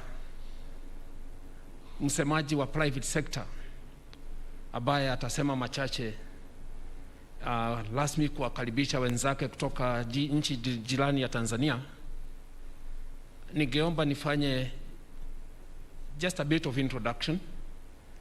The ministerial delegation from Kenya is on the way. It's actually in the hotel, and I'll acknowledge them the moment they step in. But here with us are our chief administrative secretaries who are in the house. I'll just request them to stand and wave. Honorable Karanja, Honorable Osiani, if you're here. Those are our chief administrative secretaries in the Ministry of Trade, Industry and Enterprise Development. I would like to recognize the chairman of the Parliamentary Committee on Trade, Investment and Cooperatives, Honorable Adan Haji, representing the parliamentary segment. I would like to request all the principal secretaries present to stand. The principal secretaries who are here. Over there, Ambassador Keremi Karigitu, thank you very much. I would like to request all our trade facilitators who are here. The trade facilitators, KEBS, KRA, KFIS, please stand. They are there. They will be given an opportunity at one point to contribute to the conversations that will go on. I'd like to recognize the chairmen of all our business membership groups who are here, the critical ones, including KEPSA, including Chamber of Commerce, KAM. Please stand. And your representatives and your boards, if you are here. Thank you very much. Asanteni sana. I would like to request the delegation from the private sector, the way you are nominated by your respective membership groups, please stand. Those who are nominated by KAM, by Chamber, KEPS, and so on, please stand. Thank you very much. Appreciated. And at the very least, I'd like to request the various government officers who are here from the ministries, starting with foreign affairs, trade, livestock, agriculture, please stand. The public servants who are here, thank you very much, my colleagues, appreciated. So without much ado, in the absence of Karo Kariuki, who is the CEO of Kenya Private Sector Alliance, I would like to request Phyllis Wakiaga, the CEO of KM, to say a few remarks and welcome the private sector into Nairobi and into Kenya in particular. Phyllis, you have the floor. Hamjambo nyote. Hamnijibu, hamjambo nyote. Asanti sana na nataka kuwakaribisha nyote leo katika kikao hichi. Tumeshukuru sana kuwa na wageni wetu kutoka URT, yani United Republic of Tanzania, kuja ili muweze kuwasiliana nasi leo. Tumefurahi sana kuwa nanyi tangu jana na tumepokea kwa furaha ambazo tumesikia kutoka mkutano ambao ulifanyika kati ya presidents wetu. Wamesema kuwa wameweza kuongea mambo ya kutatua shida za biashara. I will now switch to English. I was following instructions that we need to speak in Swahili, but I really want to welcome you all. Allow me to recognize the presence of the principal secretaries, the cabinet secretaries, the ambassadors, the CEOs, the leaders of the business community who have joined us here today. It's a pleasure to be here as we have discussions and deliberations on how we can take our region forward. For me, when I stand here, all I see is opportunities. And I know that we'll be discussing the opportunities in both Tanzania and Uganda. I see a lot of opportunities that we can harness.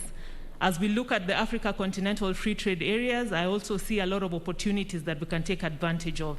So this discussion today is really against the backdrop of the announcement by the presidents yesterday, and I think PS Weru has made reference to the same, that they have been able to discuss some of the challenges and impediments that are affecting business.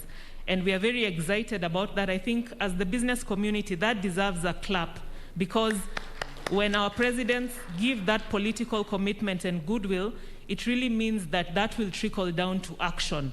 So what we are keen about is how we then address and have action around some of the key issues and challenges that have been affecting business. We will be discussing those at the point when Dr. Ikiara speaks. We'll be highlighting some of the areas we see as challenges. But what we see also is the opportunity that exists under the Africa Continental Free Trade Area. And on behalf of the business community, we want to say that as a region, we are rightly positioned to take advantage of the Africa Continental Free Trade Area. And we need to be able to build a strong manufacturing base in the region that can really accelerate and capture the opportunities within the African continent. So as we have these discussions today, I really urge us to do it in the spirit of taking the region forward, in the spirit of really having a mutual benefit for our two economies, so that into the future we create jobs and opportunities for all our people within all the sectors that are represented here. As I conclude, I just want to mention that the business community is represented here by KEPSA, Kenya Association of Manufacturers, and the Kenya National Chamber of Commerce and Industry.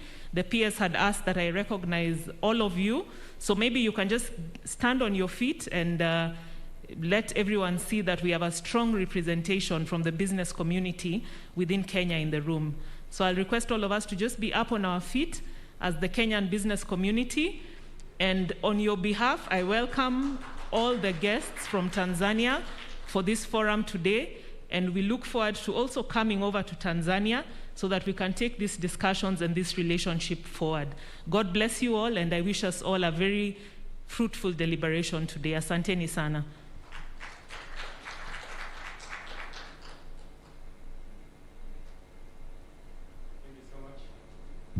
Thank you so much on behalf of the business community from Kenya. Allow me to invite Mr. Francis Majige Nai, who is the Executive Director, Tanzania Private Sector Foundation, also to make a 2-minute remark. Karibu, Director.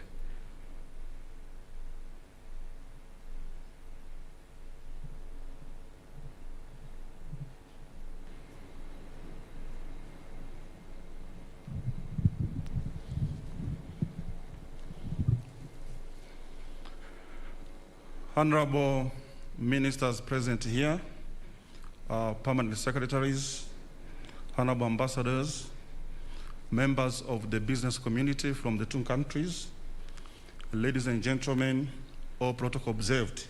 Habari asubuhi. I salute you in the name of the people of the Republic, United Republic of Tanzania. Watanzania jibuni basi salamu yetu. Asanteni sana. Yeah, we are taught to speak in Swahili. I think that is very good because Swahili started from Tanzania. It came to Kenya, and then it was killed in. I want to mention that. All right, it won't be a speech really, but basically the way I perceive this forum today. I have a analogy of passengers bus, that our investment and the trade relationship between Tanzania and Kenya is just like of a bus where it has been plying between Tanzania and Tanzania and Kenya for more than 60 years from independence. And in this, the passengers are the citizens of Tanzania and Kenya. And the governments, the business community, are conductors, turnboys, and the drivers of this bus. Now, because it has been plying over so many years, sometimes it reaches a point where you have to take a stop. You take a stop so that you can check if everything is in order. That is, the brakes are working, the lights are working, and everything is in good order. Then you have to do the greasing and ensure that as you take off again, the trip continues in a very good order. So this passenger bus, it has passengers. And these passengers have expectations. They want to arrive at home safely. They want to ensure that they are getting good fares, they're getting good services from the driver, from the conductor, and from the turnboy. And therefore, you ensure that if there is anything that troubles the bus, then you have to take the garage. And I take this forum as the garage for our bus. Let us check everything. If everything is working properly, if nothing is troubling our bus, we are happy. If there's a problem, let us rectify it. Let us be open in our discussions.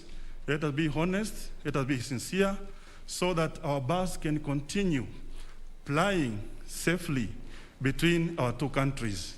It has been a journey for so many years, very successful, but I know there could be some issues, some challenges. Now let us spend our good hours today to iron out the issues that are facing our two countries when it comes to trade and investment, so that when we walk out today, after today's forum, we say we did justice in terms of ironing out the issues. So I wish you very pleasant discussions, very fruitful dialogue, and very successful deliberations. Thank you so much.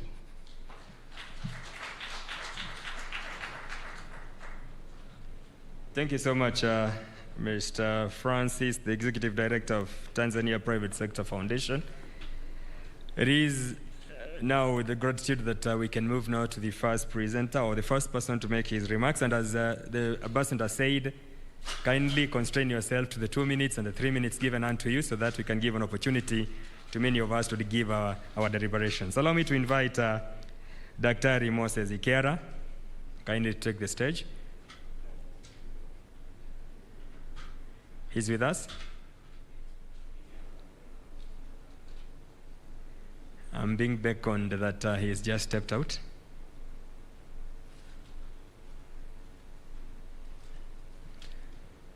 If Balozi, you can allow me before Daktari comes in, we can move to Honorable Sylvester, if he's in the house. Mheshimiwa Sylvester yuko kwa ukumbi. Sylvester Francis Coker. Kidogo tushauriane.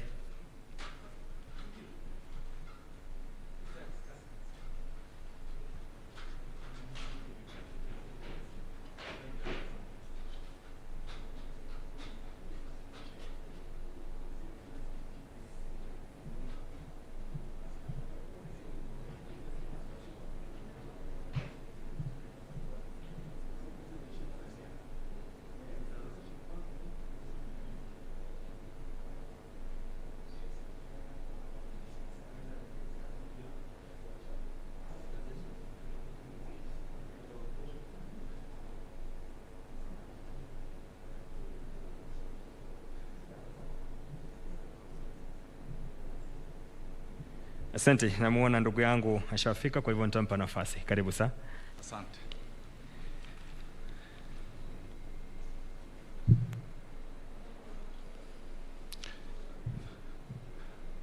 cabinet secretaries present, the chief administrative secretaries, principal secretaries, permanent secretaries, captains of industry, leaders of business, and also people who are actually doing business itself, colleagues in government, ndugu zetu wa Tanzania wale wako hapa leo, amjambo.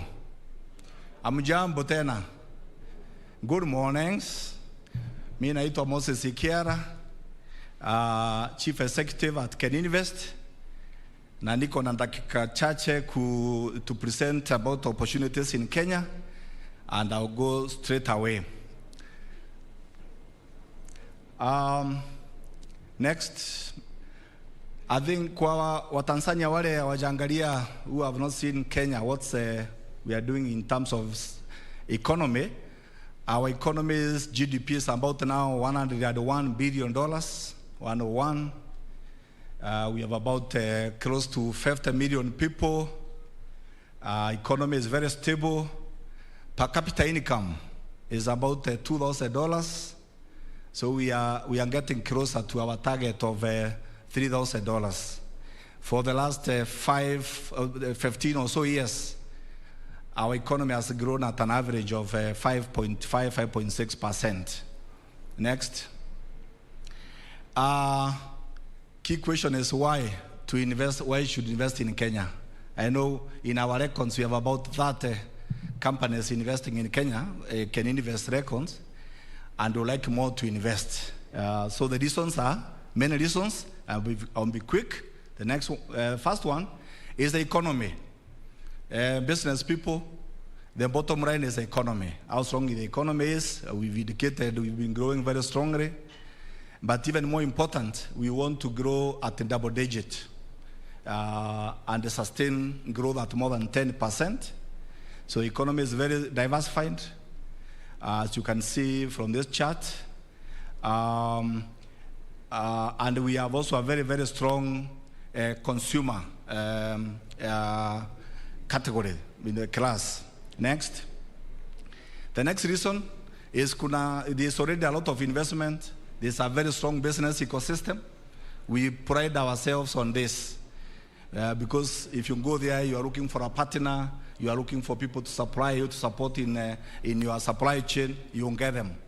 So chart up shows how much every year we are getting, and then we are also showing the number of multinational companies. Some of them just are an example of some that have chosen Kenya as a place to invest in. Next.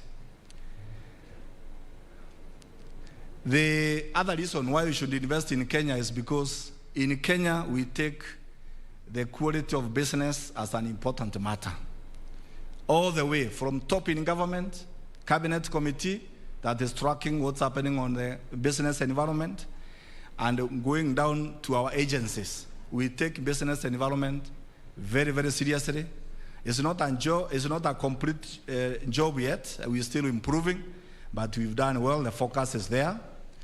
Every quarter or so, the private sector meets the president and the cabinet in a presidential round table to actually say what is not working, and then government can fix it. So you can see that in the outcomes.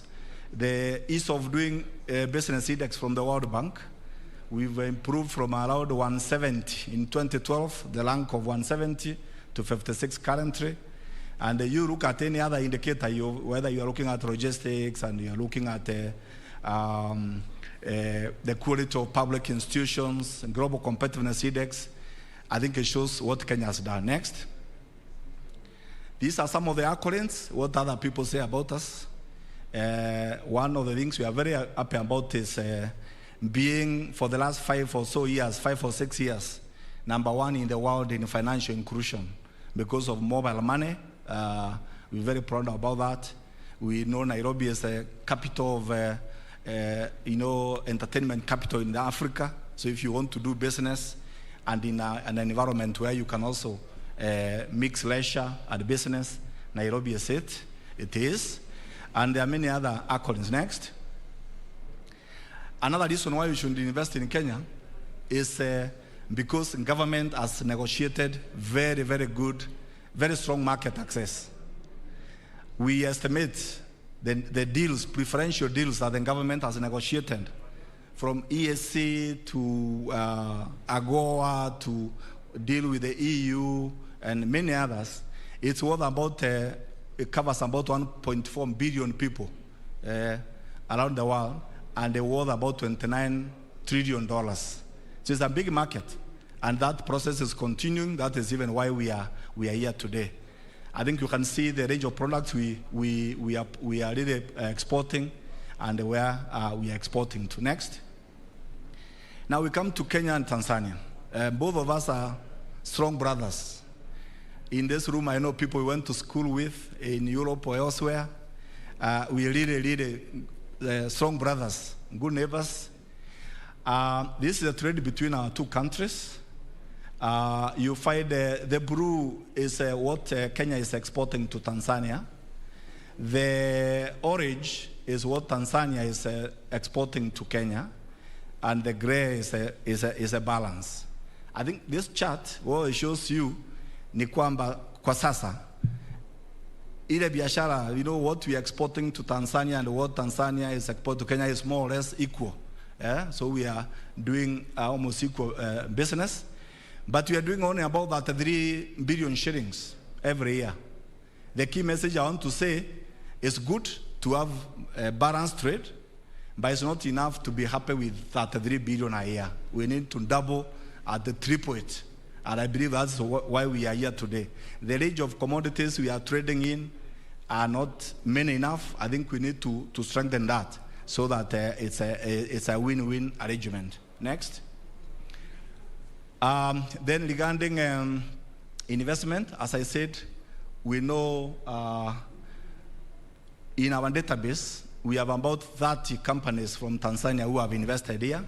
Majority of them are in manufacturing, which is good because manufacturing is a key priority in our Vision 2030 and the Big Four agenda, but also in a few other sectors.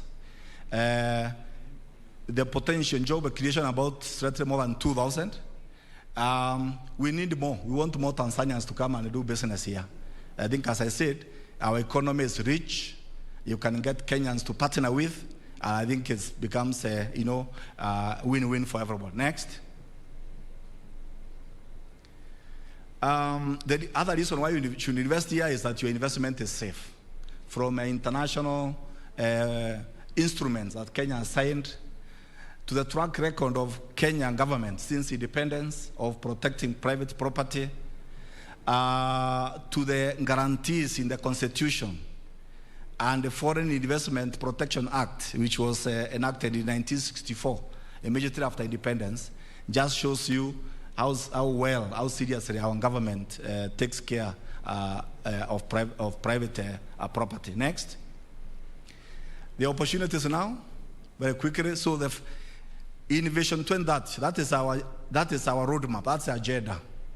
We want by 2030 to have no Kenyans below the poverty line, to have average Kenyan earning at least $3,000, to have Kenyans who are very proud and happy to be Kenyans, who can move from any part of the country to the next very quickly, and all that, living in a clean environment. Those are the ambitions of our Vision 2030. And the economic pillar, where we want to get double-digit growth. These are the 8 sectors that have been prioritized for that, from agriculture, manufacturing, tourism, wholesale and retail trade, financial services, ICT and the business process outsourcing, the oil and minerals, and finally the blue economy in terms of fisheries, processing, and also the maritime industry. So that's our long-term vision. That's where we want to go. That represents the canon that Kenya wants to reach. Next. But the long journey goes in steps, and I think for now, in the next 2 or so years, our focus is the Big Four agenda. This is what everybody in the country is focusing on. And our Big Four agenda is about manufacturing, increasing this to 15% of GDP. It's actually almost doubling where we are now. So that's our target. 100% food security and nutrition. We want to achieve universal health care by end of next year, not by 2030. And we also are looking at building at least 500,000 affordable housing units in our country. In both the Vision 2030 and the Big Four, enablers like infrastructure, technical skills, energy, water, all those are also key areas where you can get the opportunities. Next. So in manufacturing, I've said we just want to double the contribution to GDP of this sector, because this is where jobs are, and we really, it's a top priority in terms of creating jobs. And we have identified, after careful analysis, which sectors are the most competitive that we are focusing on, and you can see them there, from textiles and apparels, leather processing. I would like to do also iron and steel, assembly of ICT, so you can see that. Next. During COVID, these are some of the sectors that again emerged in terms of prominence, like pharmaceuticals, even medical supplies, and related products. Next. We have many export epicenters and special economic zones where you can get a lot of incentives. Incentives are there, and you have many zones. I think you can take a copy of the presentation if you want the details. Next. This is a map of where the epicenters and SECs are located. But Tanzania can come and set up an EPZ or an SEZ in Kenya, you know, and just brand it as such. So you are not, it's not a must that you should go in any of the 75 or more that are there, but you can actually even set up your own. Next. In affordable housing, so we are, as I said, we want to build at least 500,000 houses for low-income people by the end of next year. But there is also related opportunities like financing and financing and doing also construction materials and related. Next. On food and nutrition, it's about increasing productivity on our farms, about improving agricultural inputs, then processing and storage of our produce, and also other services like even insurance and related services. Next. Next is on universal health care.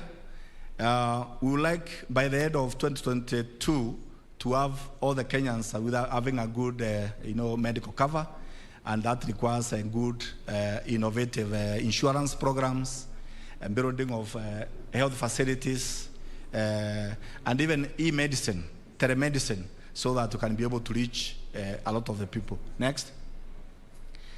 Just, I think you may have heard about this a big, we call it the Game Changer project, corridor connecting Kenya to Ethiopia and South Sudan through a new port in Lamu.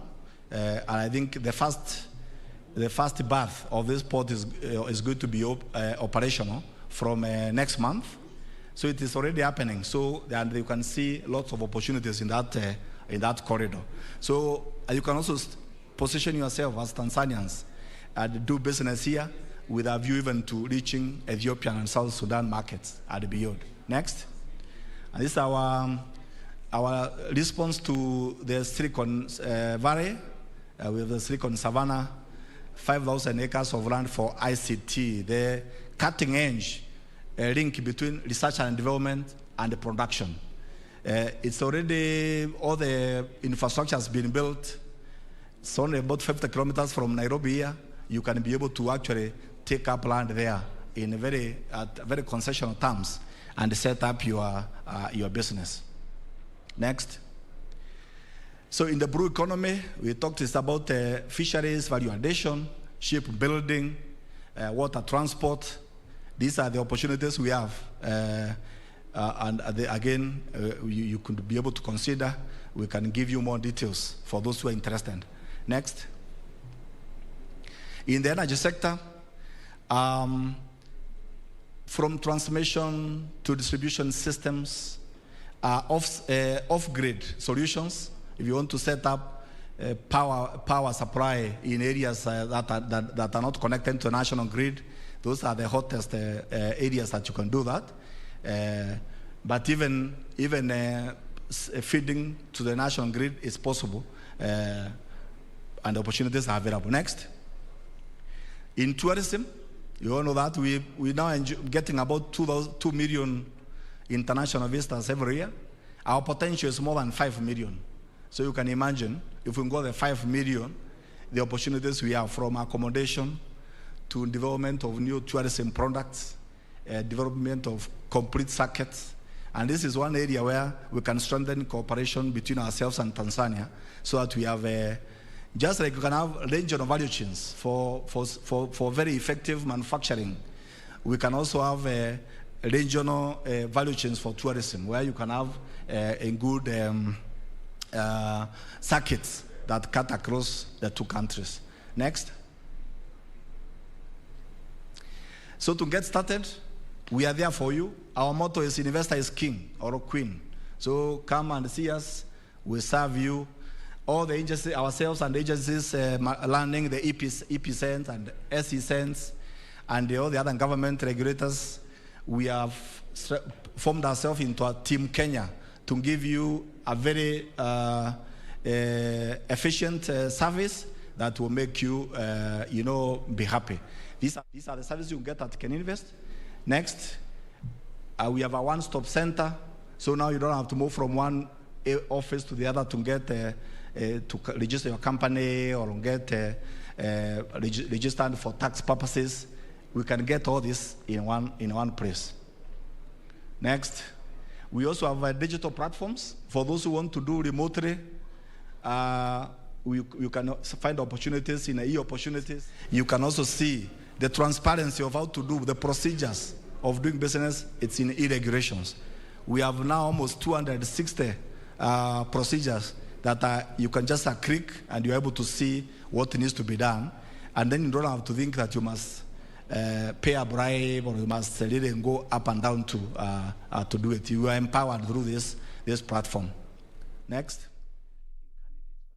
On your screen right there are coming to you live from Serena Hotel right here in Nairobi as we cover day 2 of the state visit by Tanzania President Samia Suluhu Hassan, who came into the country yesterday. Today she is expected to be a chief guest at a business forum currently happening at Serena Hotel together with the host President Uhuru Kenyatta. They are going to be addressing the business community drawn from both Kenya and Tanzania to discuss how we can strengthen trade relations between these two countries in the East African community. So any minute from now, they should be joining those who are already attending. It's a mixture of people who cut across in the business sector, both from Kenya and Tanzania. Among them, I've seen cabinet secretaries, including Simon Chelugui, Betty Maina Ukuriatani, and also former member of parliament for Dagoretti South, Dennis Waweru, who is also the chair of the Kenya Investment Authority,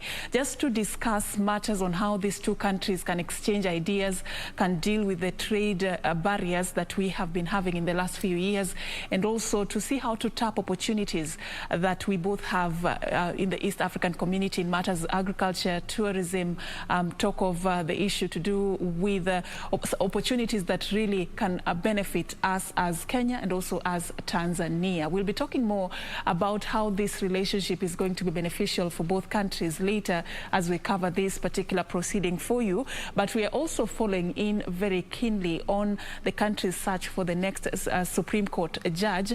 And already this particular morning, the Judicial Service Commission is continuing with their 3rd day of interviewing candidates who were shortlisted for this particular opportunity, and today 3 candidates are set to be interviewed. That is Justice Ouko William Okello, Justice Sergeant Joseph Kiplagat, and Ms. Iyano Jepkoech. So currently as we speak, Justice Ouko William Okello is on the hot seat defending his interest to become the next judge of the Supreme Court. I just want us to cross over there and just follow a little bit about what is happening in this interview. Then we'll come back and continue giving you the coverage on day 2 of the state visit by Tanzania's President Samia Suluhu Hassan.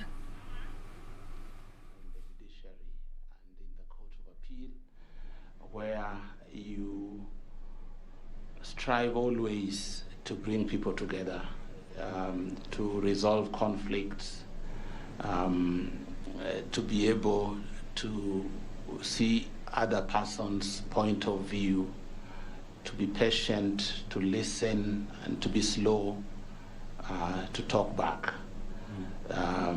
Those are some of the attributes that I've used in my career, and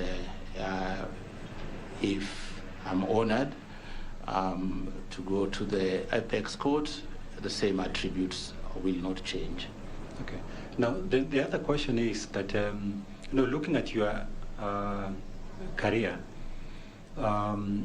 you started from the bottom, district magistrate to professional, as we used to call them.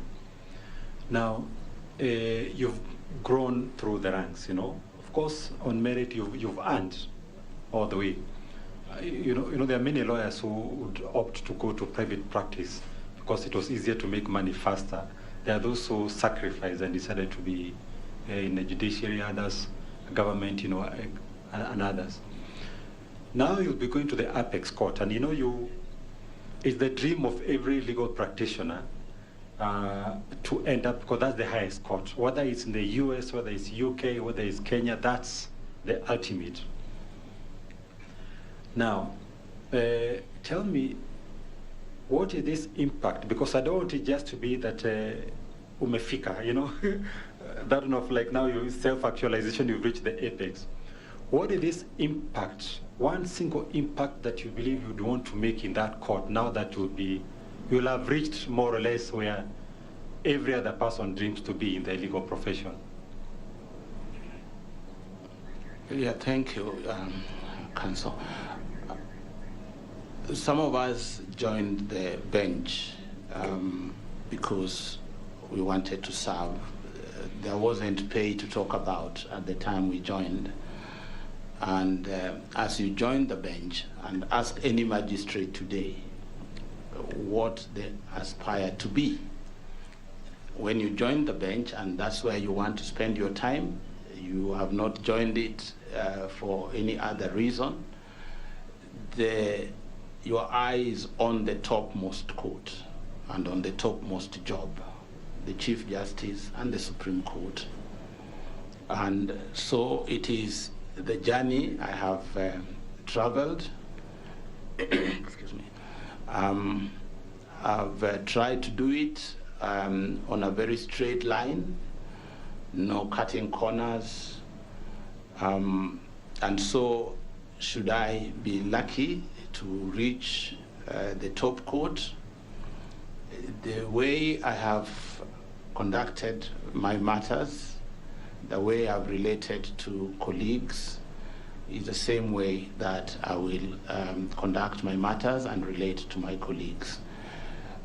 Specifically, my concern has always been access and expeditious delivery of judicial service.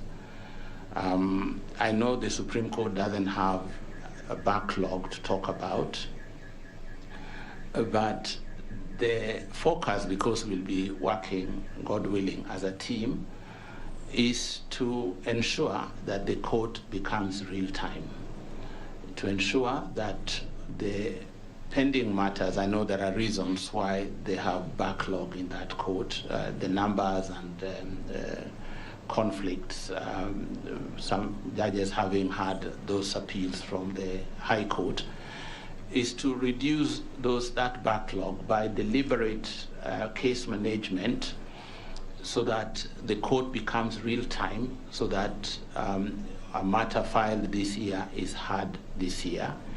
The judges have enough time to do thorough work on the judgments and rulings that they produce. So the focus really is backlog reduction and expeditious disposal. Okay, my final question. Next year we'll have the presidential elections. And you know how that is a big issue in this country. A lot of divisions, and actually our country is like we all become mad, Now, and that court is very critical in keeping the country together. Now, for you, what assurance would you give to Kenyans that you'll also play your role, and how would you play to ensure that ultimately, as a country, Kenya is the winner at all times, regardless of how situations unfold? How do you ensure that you are playing your rightful role in ensuring that ultimately Kenya is the winner?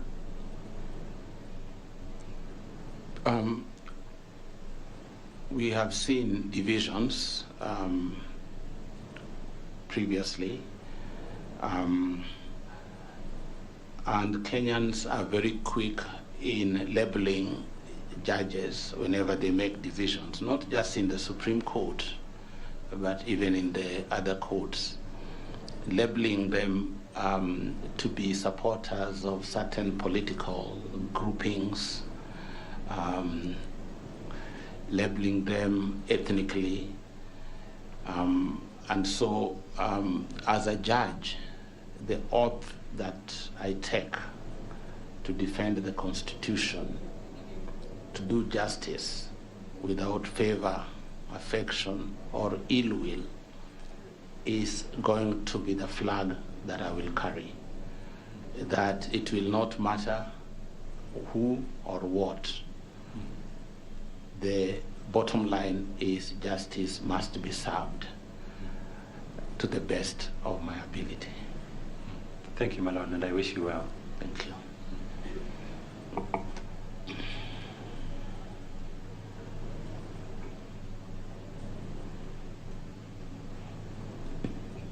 Oh, are you done, Commissioner? Oh, okay. Honorable Attorney General, this is your time to please engage the judge. Thank you very much, Madam Chair. My Lord, good morning again. Good morning. Please allow me to take you back to the discussion we had in answer to a question by the Honorable Mr. Justice Wasame, when we spoke about perceptions in the Supreme Court. One of those perceptions of which you're well aware, and it's constantly in the social media, allegations of corruption and bribery. It keeps coming up time and again. Now, in the event that you find yourself being appointed to join that court, you'll be joining that court with that backdrop. As Judge number 7 in a collegial court which you're familiar with, how would you engage your colleagues, from the president of the court, the deputy, and the other judges, to address that particular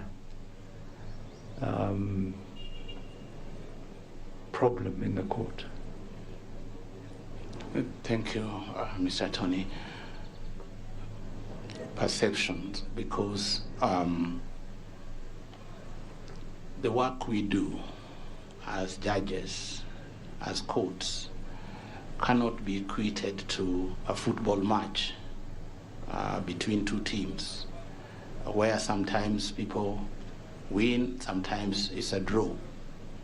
There is no draw in a dispute resolution. There's a winner and a loser. And winners will celebrate. Losers will not join them.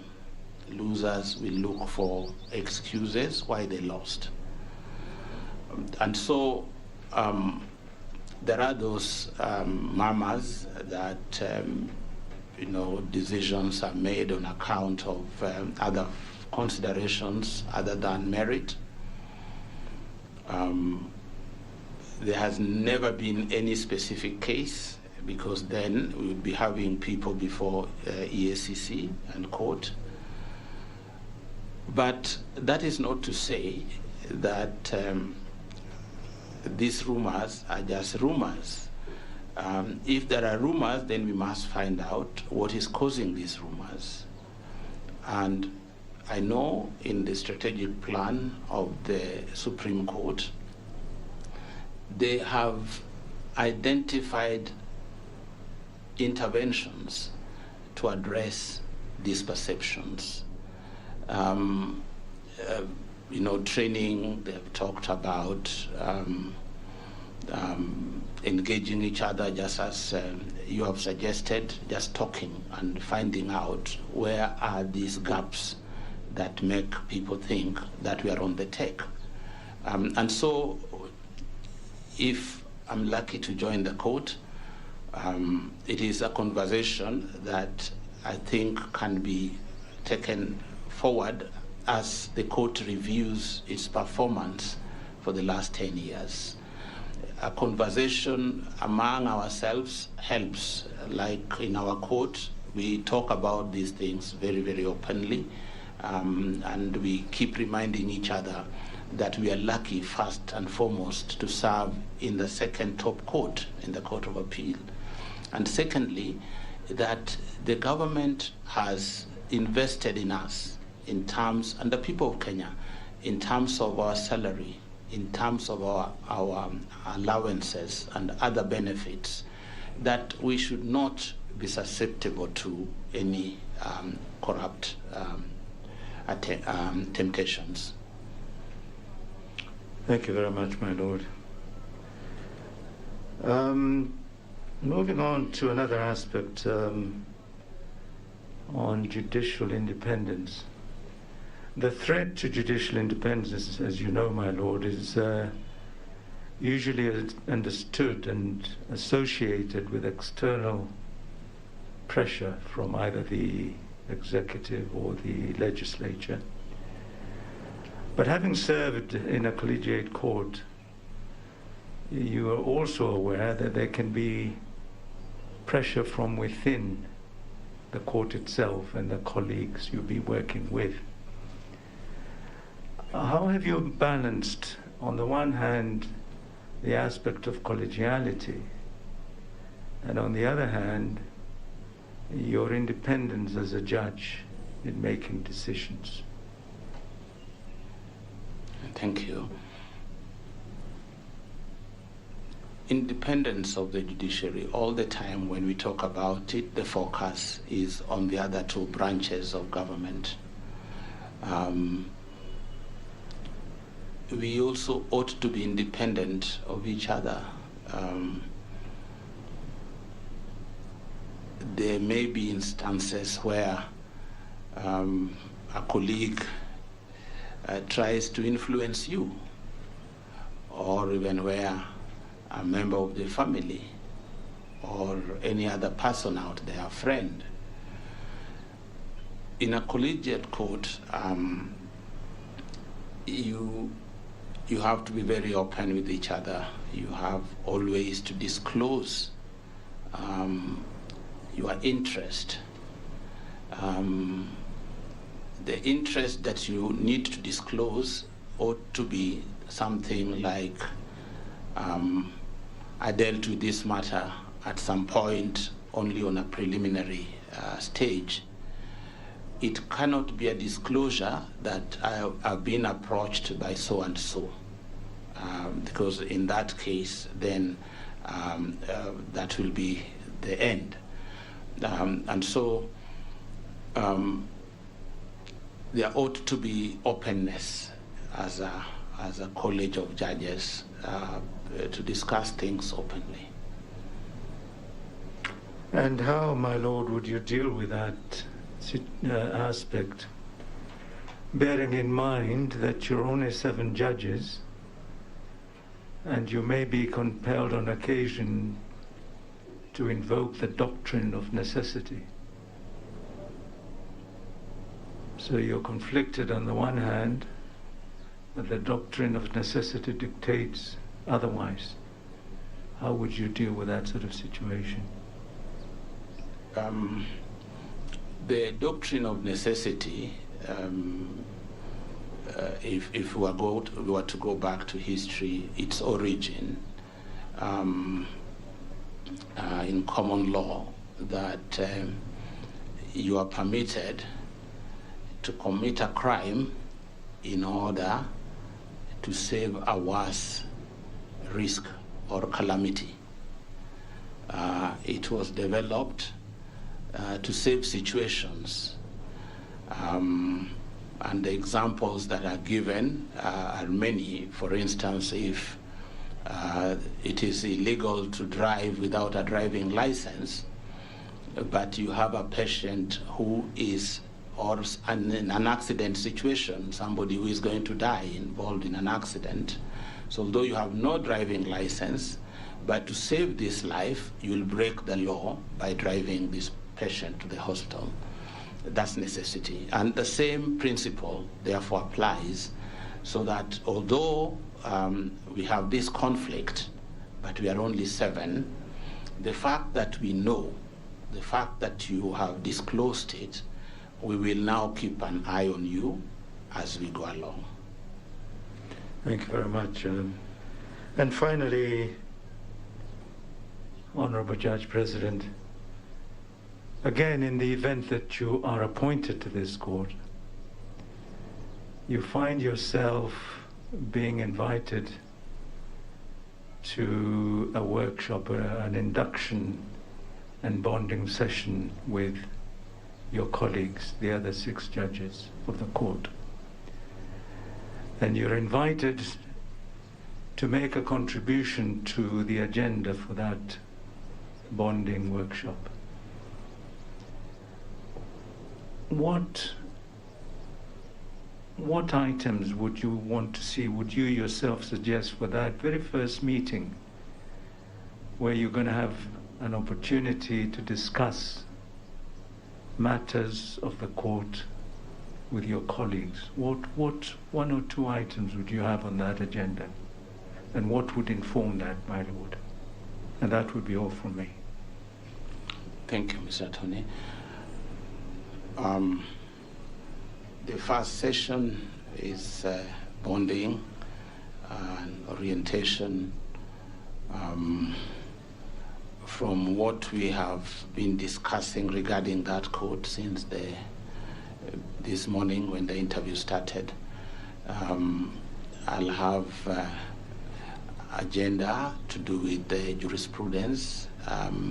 How do we make sure that our jurisprudence is respected?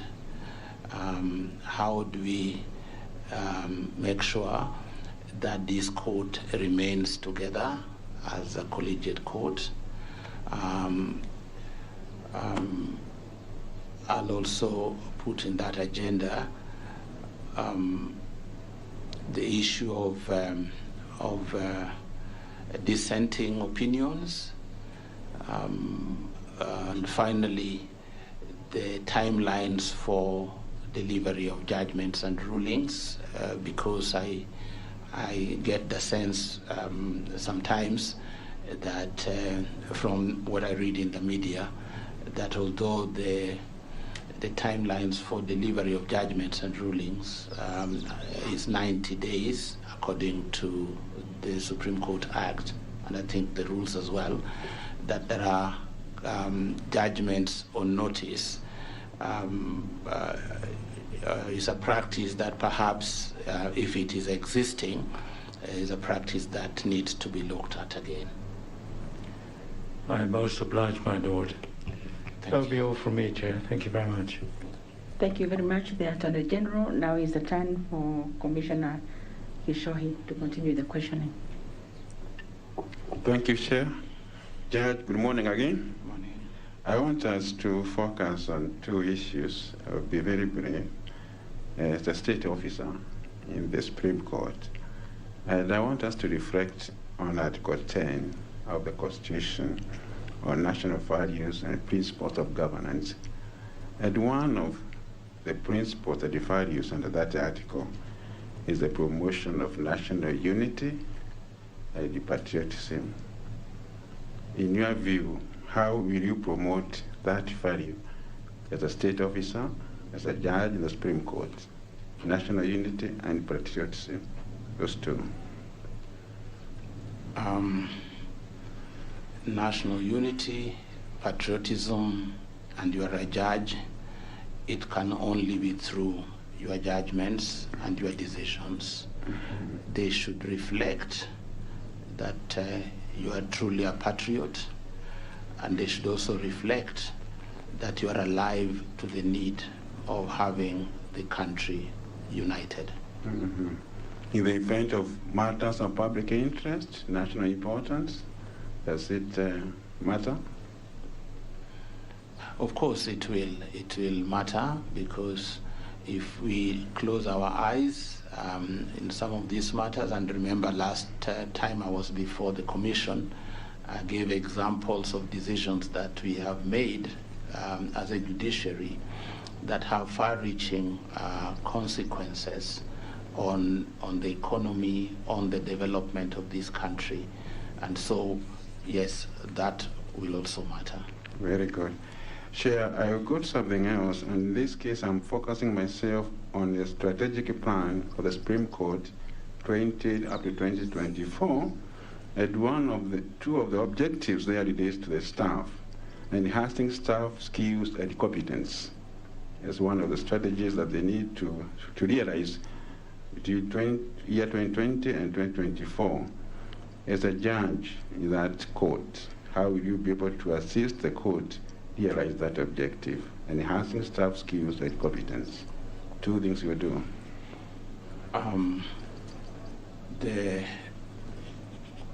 The court has the president, has vice president, has a registrar, deputy registrar, and the other administrative staff. But it's one court working together. Judges, including the president and the vice president, are equal.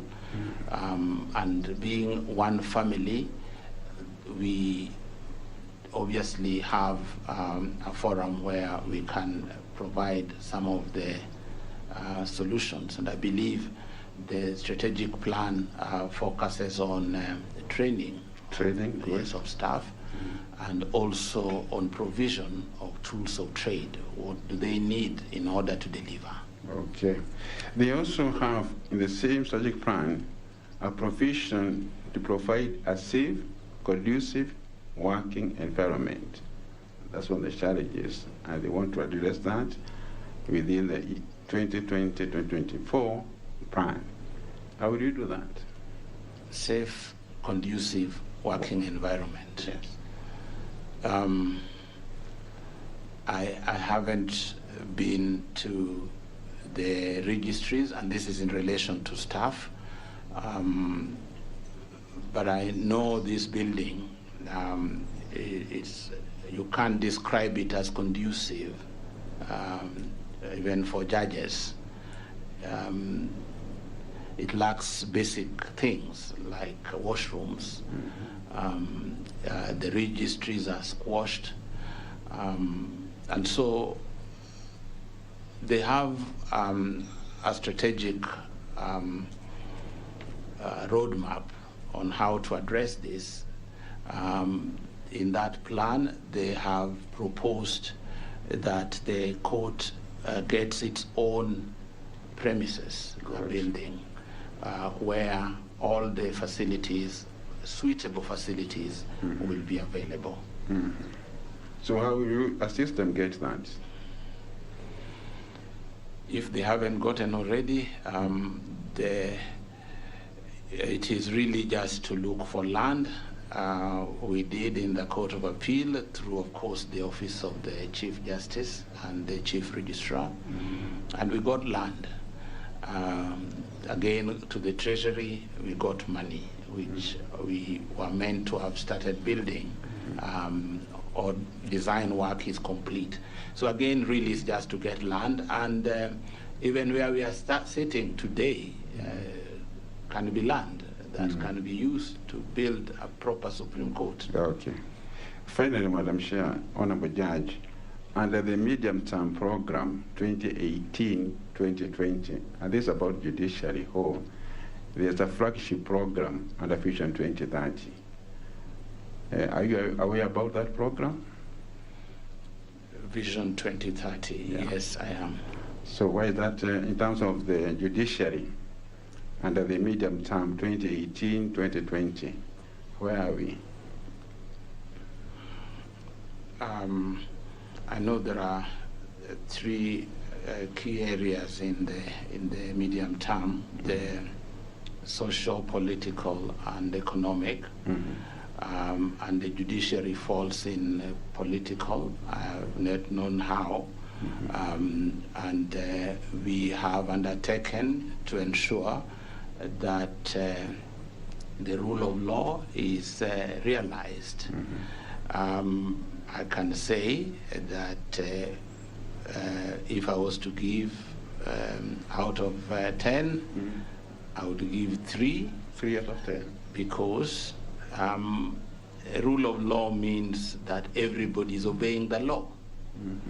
The law applies equally to everybody. So why I'm giving it 3 is that we still have people who do not obey the law. Okay. They do not even obey court orders. Hence 3 over 10. Okay. Thank you, Chair. Thank you, Judge.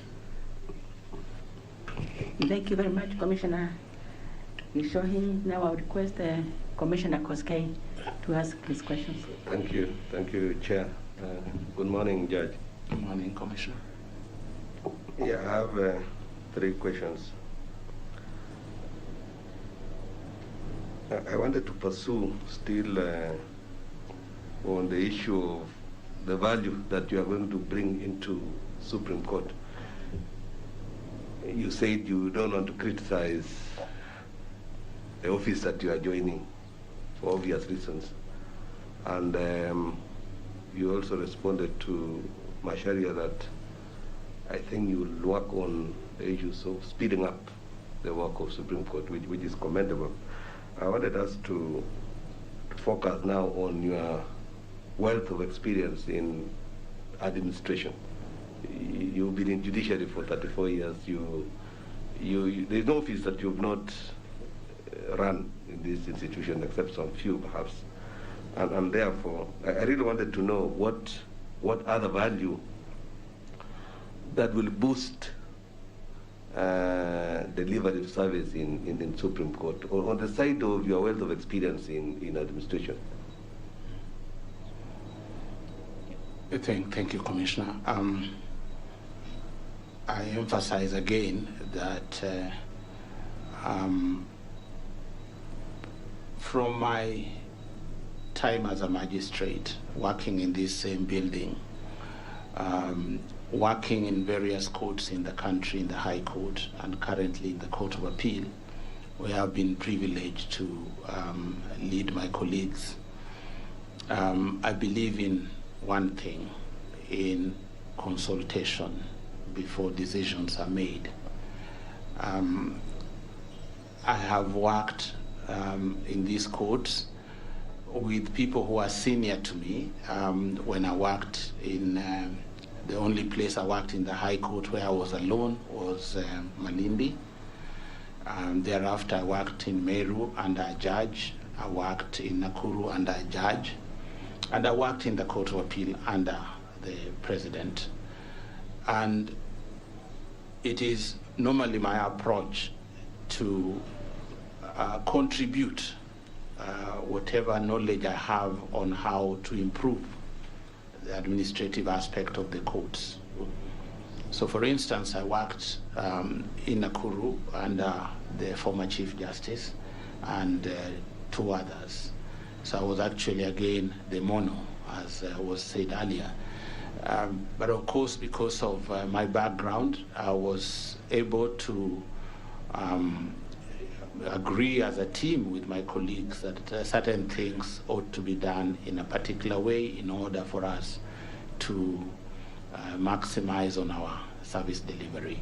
So it's the same thing, God willing, if I'm honored to go to the Supreme Court, the same approach that you look at the gaps, and if there are gaps that you can be able to fill, then you make a proposal and it is owned by the rest of the team.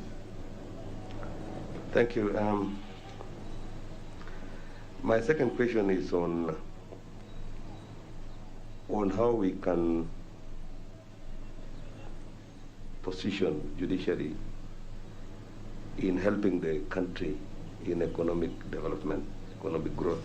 And as you're aware, the executive are trying their best. They are trying to loosen their procedures and regulations, enhancing security to ensure that this country becomes attractive. And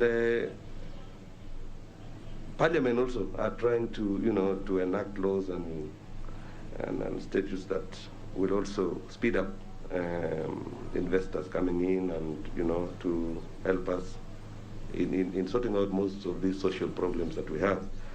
Now, coming to judiciary, having a wealth of experience in judiciary all along from district magistrate to Court of Appeal, and now, God willing, you'll be in Supreme Court. In what ways can, judiciary and even Supreme Court help this country in trying to make it attractive to investors, in making it be very attractive to businessmen, so that all these unemployment problems, the challenges that we have, will a bit subside or be brought down, so that the country can have rapid economic growth?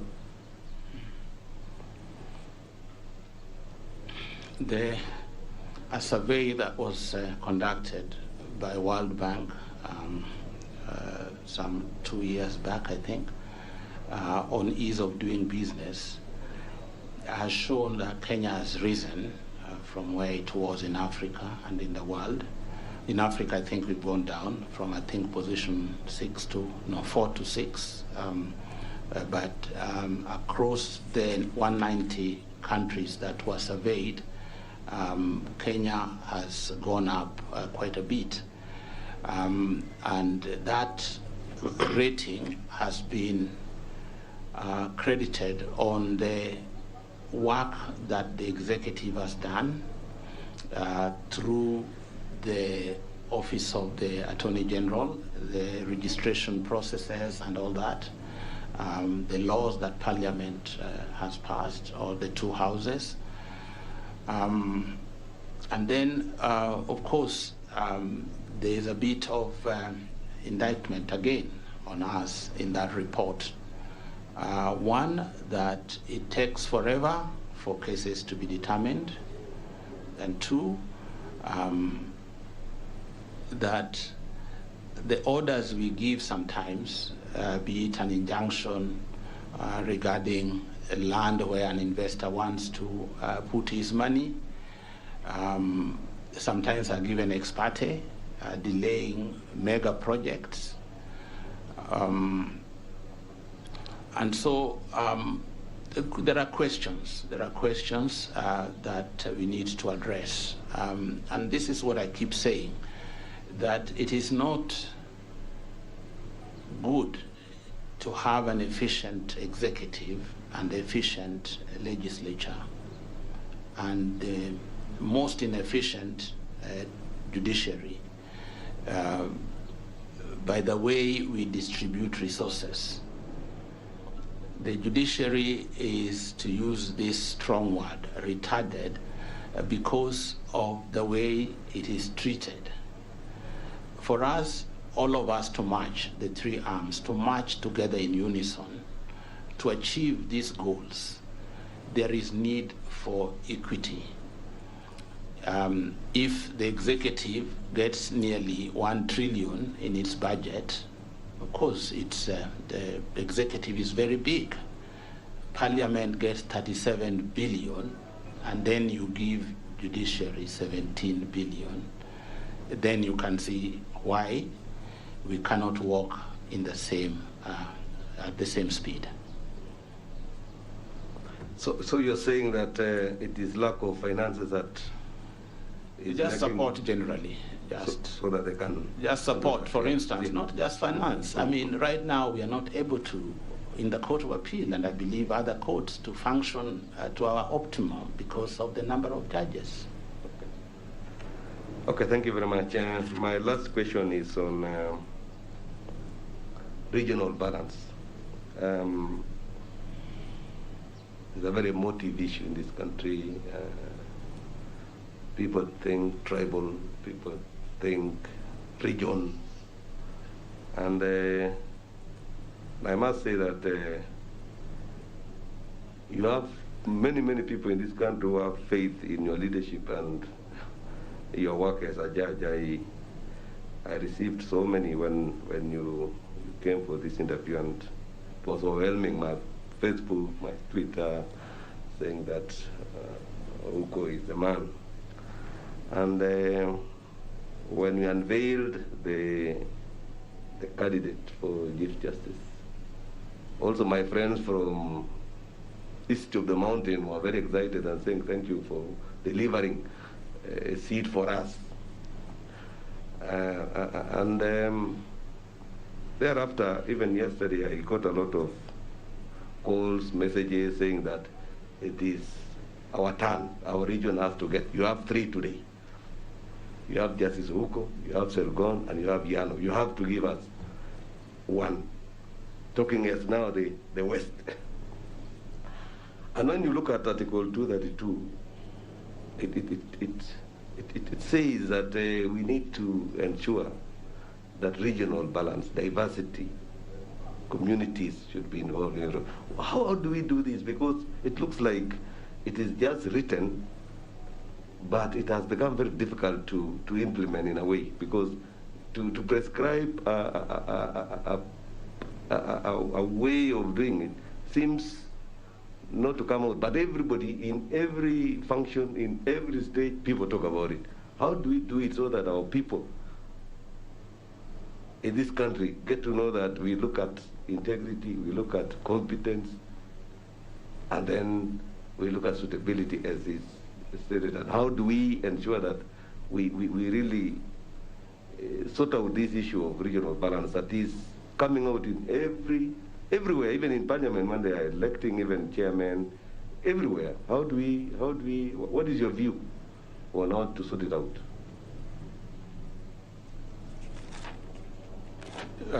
Diversity, ethnicity, our turn to eat is a very, very dangerous disease.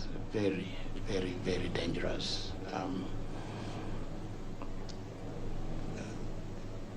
And people say in our region,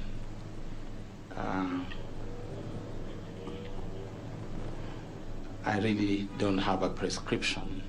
All I know is that we are very deeply tribal, deeply.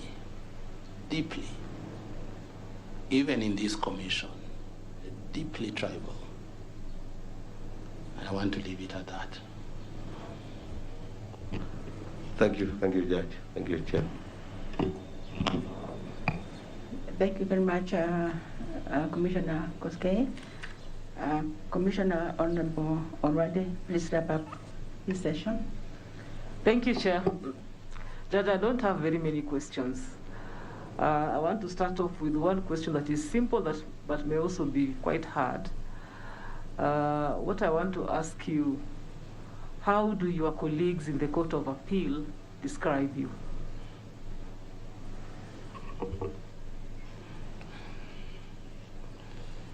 Well, yeah, you correctly say difficult.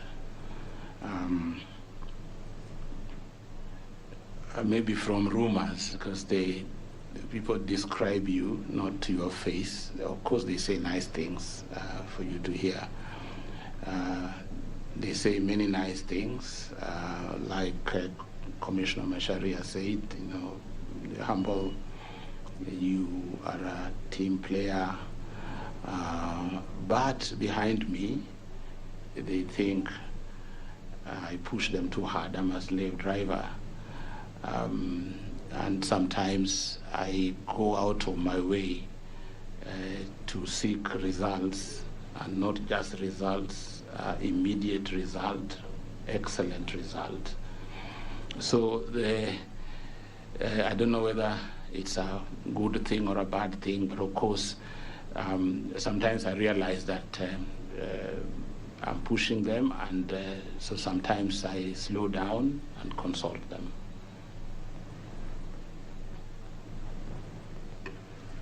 Thank you for that honest and candid answer. The other question I want to ask you is whether you believe in mentorship and whether you take your time to mentor others. I do, not all the time.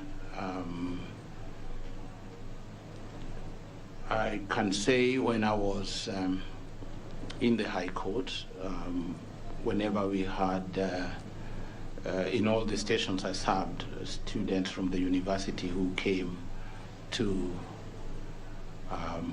be attached to the courts, I would take my time, unlike my colleagues, to explain to them the processes of court, the way we dressed, the language we used, and that's something I did throughout. I don't see much of it in the Court of Appeal now because we are hardly even introduced to the students. They come, they go to court, sometimes just in the registry. So there is very little mentorship opportunity. I mentor also in local schools. Last time I was here, I mentioned in the local school in my village in Usenge. I mentor students in schools. I mentor when I worked in Nakuru and even in the Court of Appeal before I became president. I used to mentor students in St. Andrews, Turi, as well as Green States in Nakuru. Thank you. Another question I want to ask you. Within the judiciary, there's been feedback that I have received as a representative of KMJA that we do not have a structured mechanism for seniors to mentor juniors. Now, looking at you, my lord, you have risen through the ranks from DM professional all the way to the Court of Appeal. You are sort of an icon that members, especially in my cadre, look up to. Now, I want to give you an opportunity to mentor in the air, a concept that we just learned of the other day here in the commission, a member of this institution who is currently maybe in the rank of resident magistrate. In your experience, what words of wisdom would you share with them? We never get opportunities to mentor colleagues in a structured way, apart from occasional bumping onto each other and advising.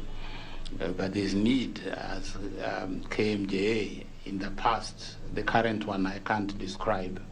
In the past, there were opportunities even to, have gatherings where you get senior judges, excuse me,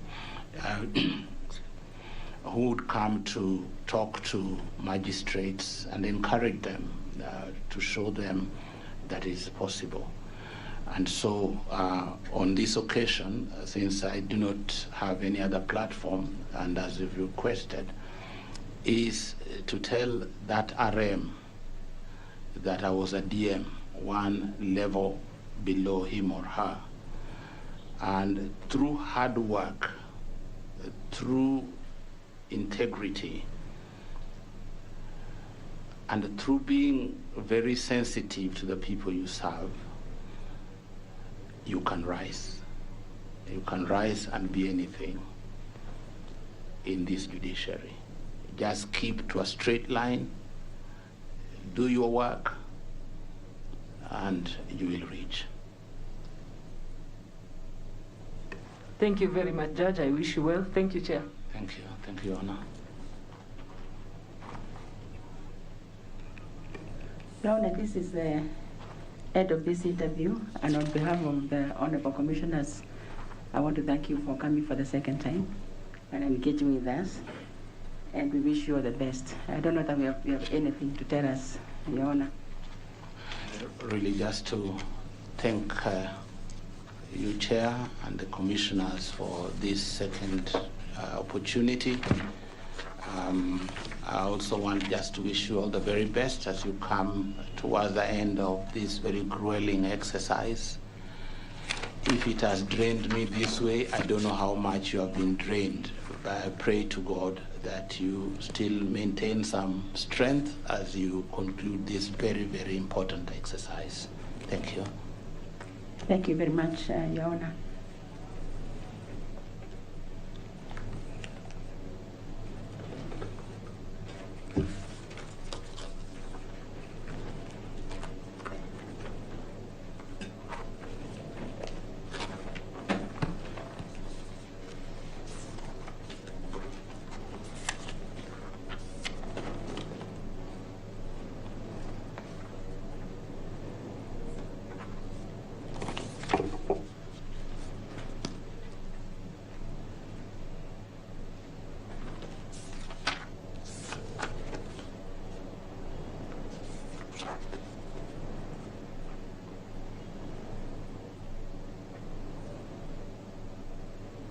He has concluded his interview. He was facing the Judicial Service Commission panel.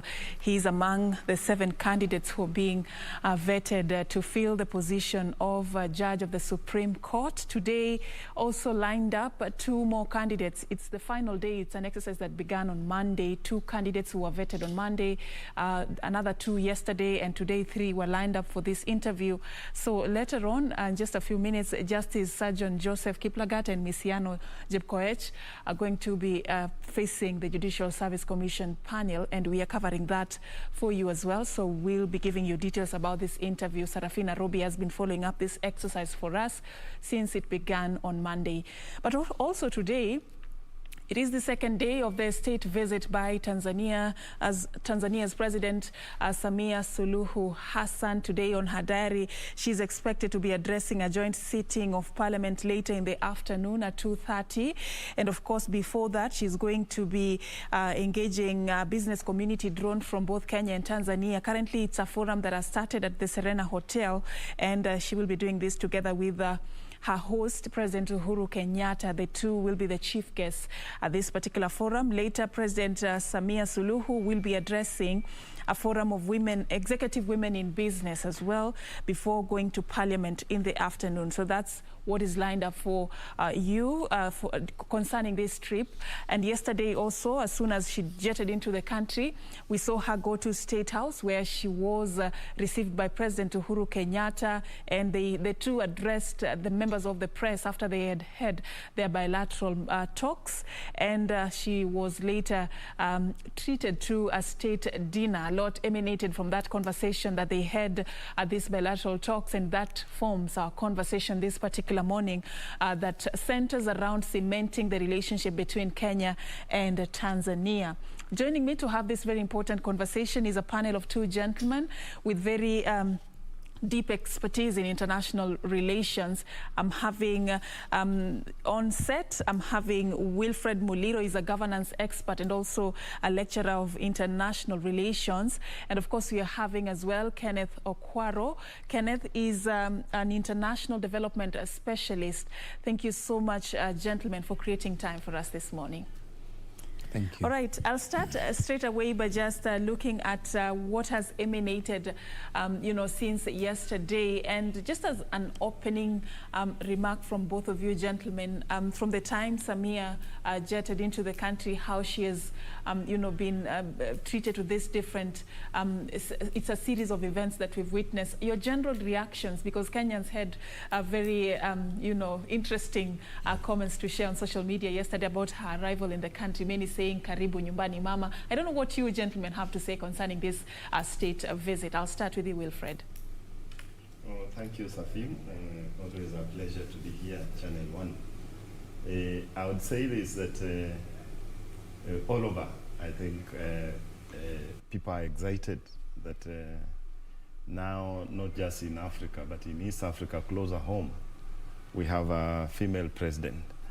And remember, Kenya is coming from a background of a mixed relationship with the previous regime of Tanzania.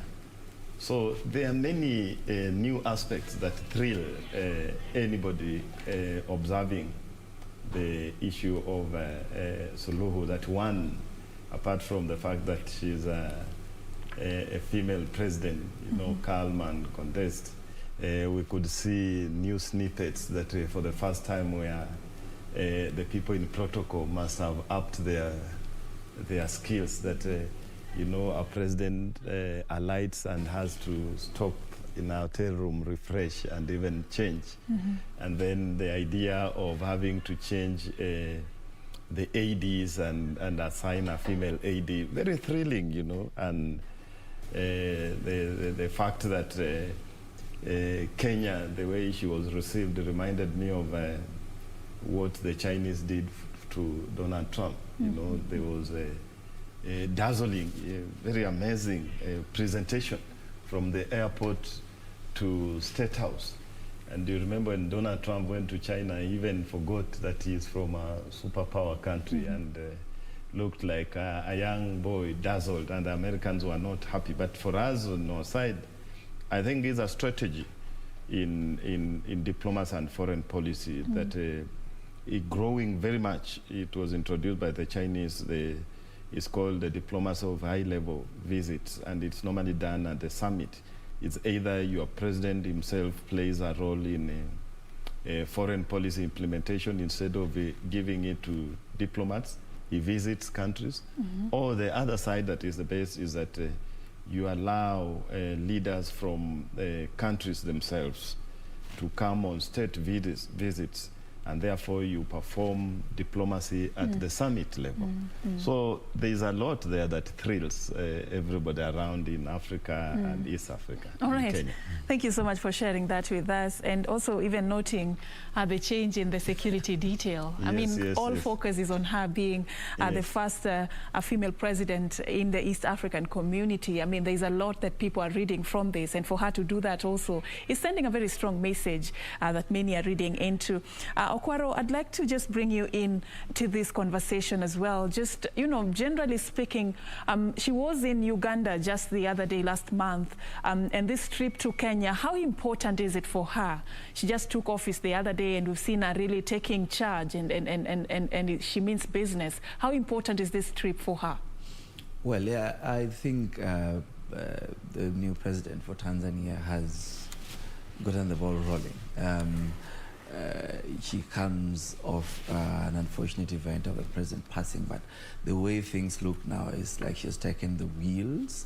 And what interested me most about her trip here and also her trip to Uganda, it looks like she's giving an indication to the world that Tanzania has taken a new look in terms of its international relations, how it's going to be relating with East Africa, how it's going to be relating with the rest of the world. And it's a contrast with what was happening with her predecessor.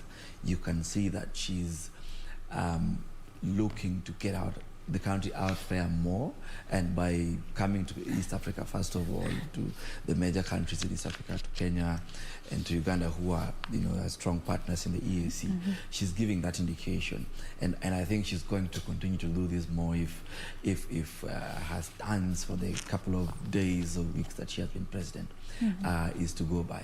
I think it is important to her, as you can see in her speeches and in her demeanor, but I also think it is important to Tanzanians, looking at how they have received her, but also across the East African region. It's a profound moment that a woman has gotten the opportunity to lead, and people are looking forward to see what difference, because we have had men lead for years across the region, and people are looking to see that, you know, fresh air that she might breathe in. So that you can understand the excitement amongst Kenyans, amongst East Africans, and we can only wish her well. Yeah, true, and we wish her well as well, especially now that all focus is on her. And I just like Muliro to also query you on this particular, you know, it suddenly became a gender issue when she was sworn in as president, and many were really kind of excited, and others had mixed feelings about this particular subject. Samia, you know, joins the list of only 3 female leaders in Africa who have had an opportunity to hold such powerful positions. I'll cite Sylvie Kiningi, who served as Prime Minister in Burundi, and one Agatha in Rwanda, who just had a chance to slightly come as close as what Samia has been able to achieve. But in terms of presidency, she's the first female president in the East African community. Of course, we have others globally, but in the East African community, she has actually been the first. How important is her cementing the relationship in the East African community for her presidency as a female president? Yeah, that's a very valid question. I think, in my view, if you look at the foreign policy or the diplomacy of Suluhu immediately after she made sure that the procedures and requirements internally as a head of state have been fulfilled, she was outgoing. And I would look at this in two ways. That one, she's using the foreign policy mantra for the purposes of entrenching herself internally. Remember, as you have observed very well, that being a first, we know we are in this society that is, I believe, this improving. I'm an African, and the structural system, the structural conflict is against the women, that the system does not allow them to achieve their greatest potential. And therefore, when a woman breaks that ceiling, it becomes something, the standard of measure now shifts. We move away from the conventional way of measuring who is a president to another one where we say it now matters that she's a woman. And therefore, also for her, she has to seek not just internal endorsement and support, but regional.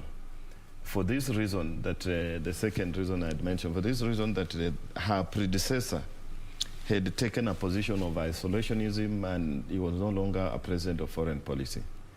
He was, in a way, rearranging internal politics, and in a way, neglecting even the East Africa arrangement of politics. You can remember, I think even yesterday or before she came, there was an address that indicated that the volume of Tanzania's economic activities in SADC are greater than in EAC. And remember, Tanzania is a host of East Africa headquarters in Arusha. So this does not work well, in fact. They say in diplomacy, as much as you pursue economic interests, you should be able to deal with the political morality. So it doesn't augur well that you are the headquarter country for a regional organization, and your activities are more in another organization, SADC. So I think Suluhu will be killing two birds with one stone, gaining regional endorsement, and also bringing to the fore the fact that we have this privilege of being the host. You know, hosting a regional organization or international organization is the greatest privilege for any country, whether it is AU in Addis, UNEP in Kenya, UN in New York. So here we have EAC. So she'll be bringing back the EAC to the people in the region, especially to Tanzanians first, and then to the region. And they have more to benefit economically and politically. Yeah. I'll be coming back to you to talk about how tight that grip of the EAC is, how strong it is as we speak today. But Ken, also just looking at the relationship, the trade relationship between Kenya and Tanzania, how do you rate it? Where do we stand? As we're having this conversation to deepen it, where do we stand today? Right. So Kenya and Tanzania have been very good neighbors for a long time, but we have always had good diplomatic relations. There are times when there have been on and offs, and so one would expect that these are neighbors who would be trading the same way we trade very well with Uganda, which is by actually Kenya's largest or biggest trading partner. But if you look at the statistics, the balance of trade between Kenya and Tanzania, Tanzania has managed over the years to balance the trade with us. What it's importing and what it's exporting is nearly the same. But with Kenya, that balance of payment has been deteriorating, especially from the time the former president, Magufuli, came in. From, I think, around 2013, 2014, there has been a shift in what we are importing being more than what we are exporting from Tanzania. And so this has usually led to or contributed to the tiffs you hear between Kenya and Uganda.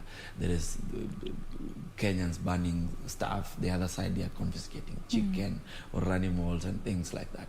Because the obligation of a state and a government is to provide opportunity for its domestic economy to draw out capital from other countries.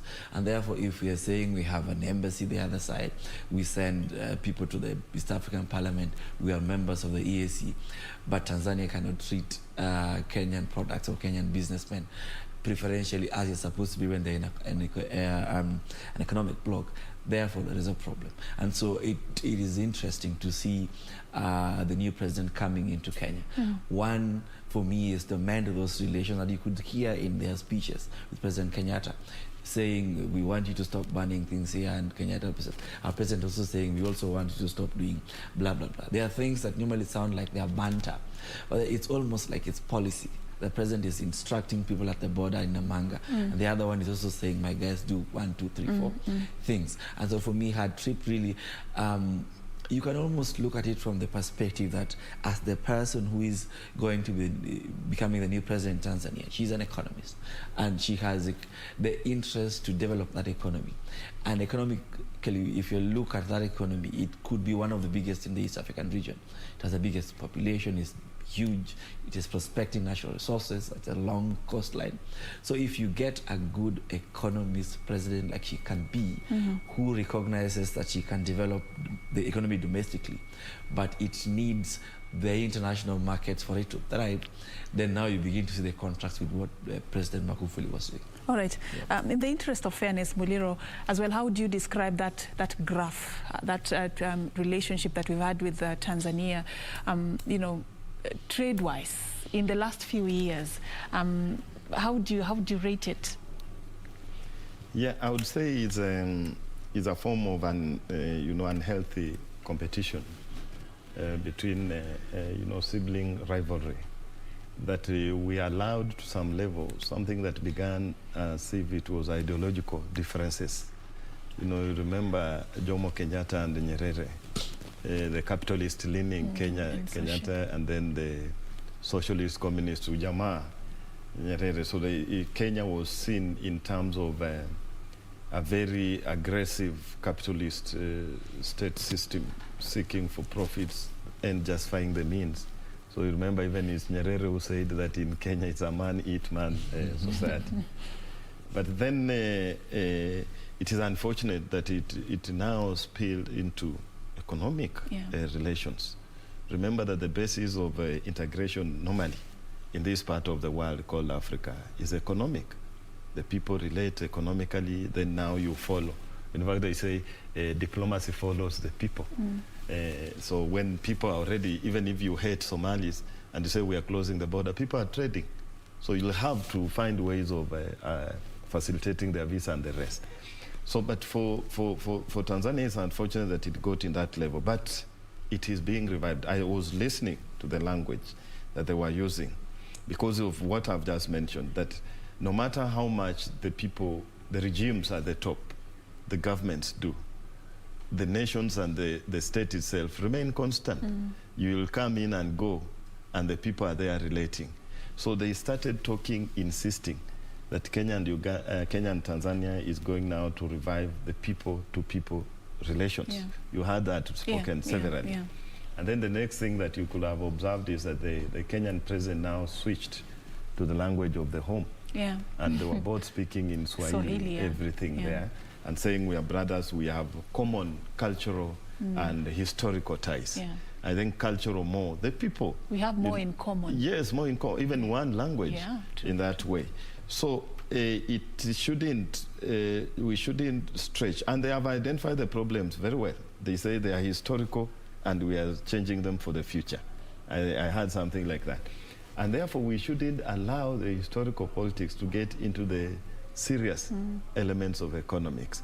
So you have seen that it has not been so, what I would say, so acute that we can say now the relations have collapsed. It's not that bad. It's not that bad. It's just some level of, in fact, they kept on referring to them as small issues, petty issues of maybe ego. But the businesses will still continue. I hear even Sulu was saying there are 30 companies that invested, I was surprised. I thought it's the other way, that it's Kenya, but Tanzanians have invested here. So we can say economically it has been deteriorating, as you say, the graph.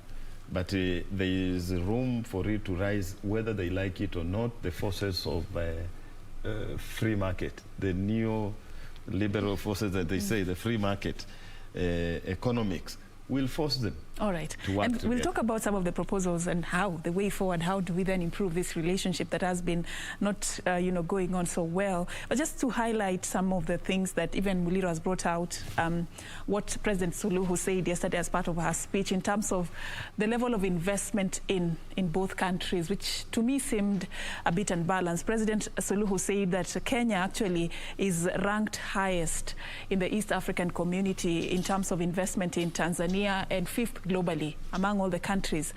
Kenya comes in fifth, and she was saying this because, according to what she shared, is that Kenya has over 513 investment projects in Tanzania worth over $1.7 billion US, and employment opportunities for Tanzania stand as high as 51,000 people who have been employed in some of these projects that Kenya has in Tanzania.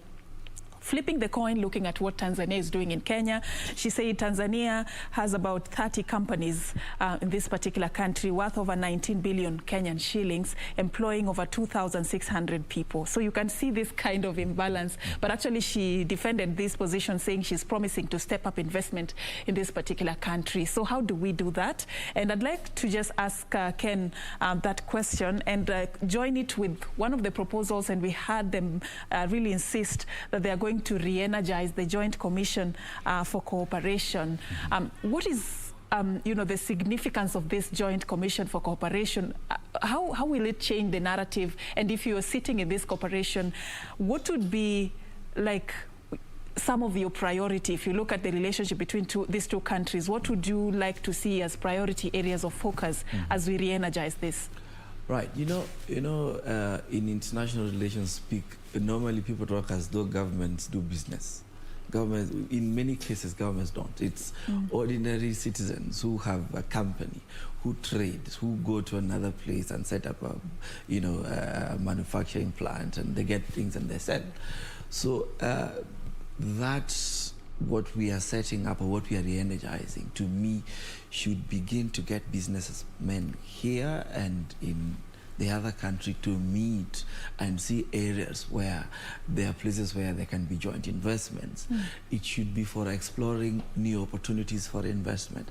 For the other side and for here, so that we have all these business councils, we have associations of manufacturers, private sector alliances, and all of them. This is where you want them to get to meet and get to be educated on new opportunities for investment, for example, in Tanzania, and how we should find ways of how government can assist these businessmen, for example, in terms of financing. The other thing is to do with business process. Government services that support business processes. You have had people saying, I sent my guys to Tanzania to go and set up. It takes so long, or getting a visa, or I need to pay this guy, blah, blah, blah. Those things. So some of the things that put off people from wanting to cross the border to go and do business can be sorted out with these things. And there are basic things that sometimes can be monitored. They can be put as objectives and actioned, so that you say, this ministry is going to support businessmen, the other side to do 1, 2, 3, 4 things. And that should be done in both ways. I remember the last time when the Prime Minister for Israel came here. Usually what I find frustrating with this kind of visits, it's almost in the same fashion. We'll say our businessmen will go the other side, we will have a joint business forum, but we never, or we take little action to monitor, okay, he came in 2 years ago. After that, how much business has that meeting or that forum actually incentivized? Because President Magufuli was here in 2016, and if you go back to those speeches, I'm sure you will hear that kind of talk. President Kenyatta also went to Chato, and we said it reduced tensions. Then last year during COVID-19, you could see how government officers at the border, you hear people saying when goods get to Namanga, they have to get onto a new container. But borders are not places for transferring goods, they are transit areas. So we have to find ways in which pronouncements made when these presidents leaders meet and when they make speeches that, like President Suluhu is going to make at Parliament today, how it is translated into actual government services, actual things that support business and make trade and investment continue. Thank you, Ken, for saying that, so that it is not just diplomatic talk. It's actually something that is actually done on the ground on both sides, both in Kenya and Tanzania. And pictures you can see on your screen right now are coming to us live from Serena Hotel. This is where the Joint Business Forum is currently underway. It's bringing together both the Kenya and Tanzania's business community. The chief guest at this particular forum, President Uhuru Kenyatta, who is hosting Tanzania's President Samia Suluhu Hassan. They are going to be addressing attendees there just to discuss more about how to deepen the trade relationship between Kenya and Tanzania. This is just to see to it that we both tap into the opportunities that we both have as the two countries. We will be crossing over to that particular venue any minute from now, as soon as they get to attend, and just to give you live pictures and for you to follow the proceedings at this particular forum. But in studio, we are discussing the way forward on how to deepen this relationship, looking at where the rain started to beat us as Kenya, as Tanzania, and how then do we fix the relationship and achieve better results when it comes to matters economy and also diplomacy. And in studio, I'm having this conversation together with two gentlemen, Wilfred Muliro, a governance expert and also has expertise in international relations. I'm also having Ken Okwaro, an international development specialist and executive Director, Africa Center for People Institutions. And, I just want to understand from you, Muliro, looking at even what Ken has cited, how we've treated some of the issues that have emanated, like banning some products over the border and just trying sort of to safeguard the local economy. How do you advise such issues should be addressed in a diplomatic way? Like the other day we saw was it one-day-old chicks that were banned? And then we have issues like maize importation being banned because of issues to do with high levels of aflatoxin. How do we deal with such issues in a way that will not hurt the diplomatic relations that, countries have? Is there a safer way of addressing it? Yes. You are right that in fact, by that time, you remember Magufuli thanked the ambassador, Kenya's ambassador to Tanzania, and in a way criticized his own ambassador at a time when we closed the borders because of the friction on COVID. And it is because these two countries, there are very many mechanisms of stemming such issues. The first one is that the reason why we have established diplomatic missions, the embassies between the two states, is because we assume that we have two things. One, we have good relations, and number two, there is a lot of activity between the two states, interactions of the people and the rest. And therefore, because of that, there are channels. One, you can do it at summit, pick a call each other and ask about the problem, but the beginning is always at the embassies. At the, all right.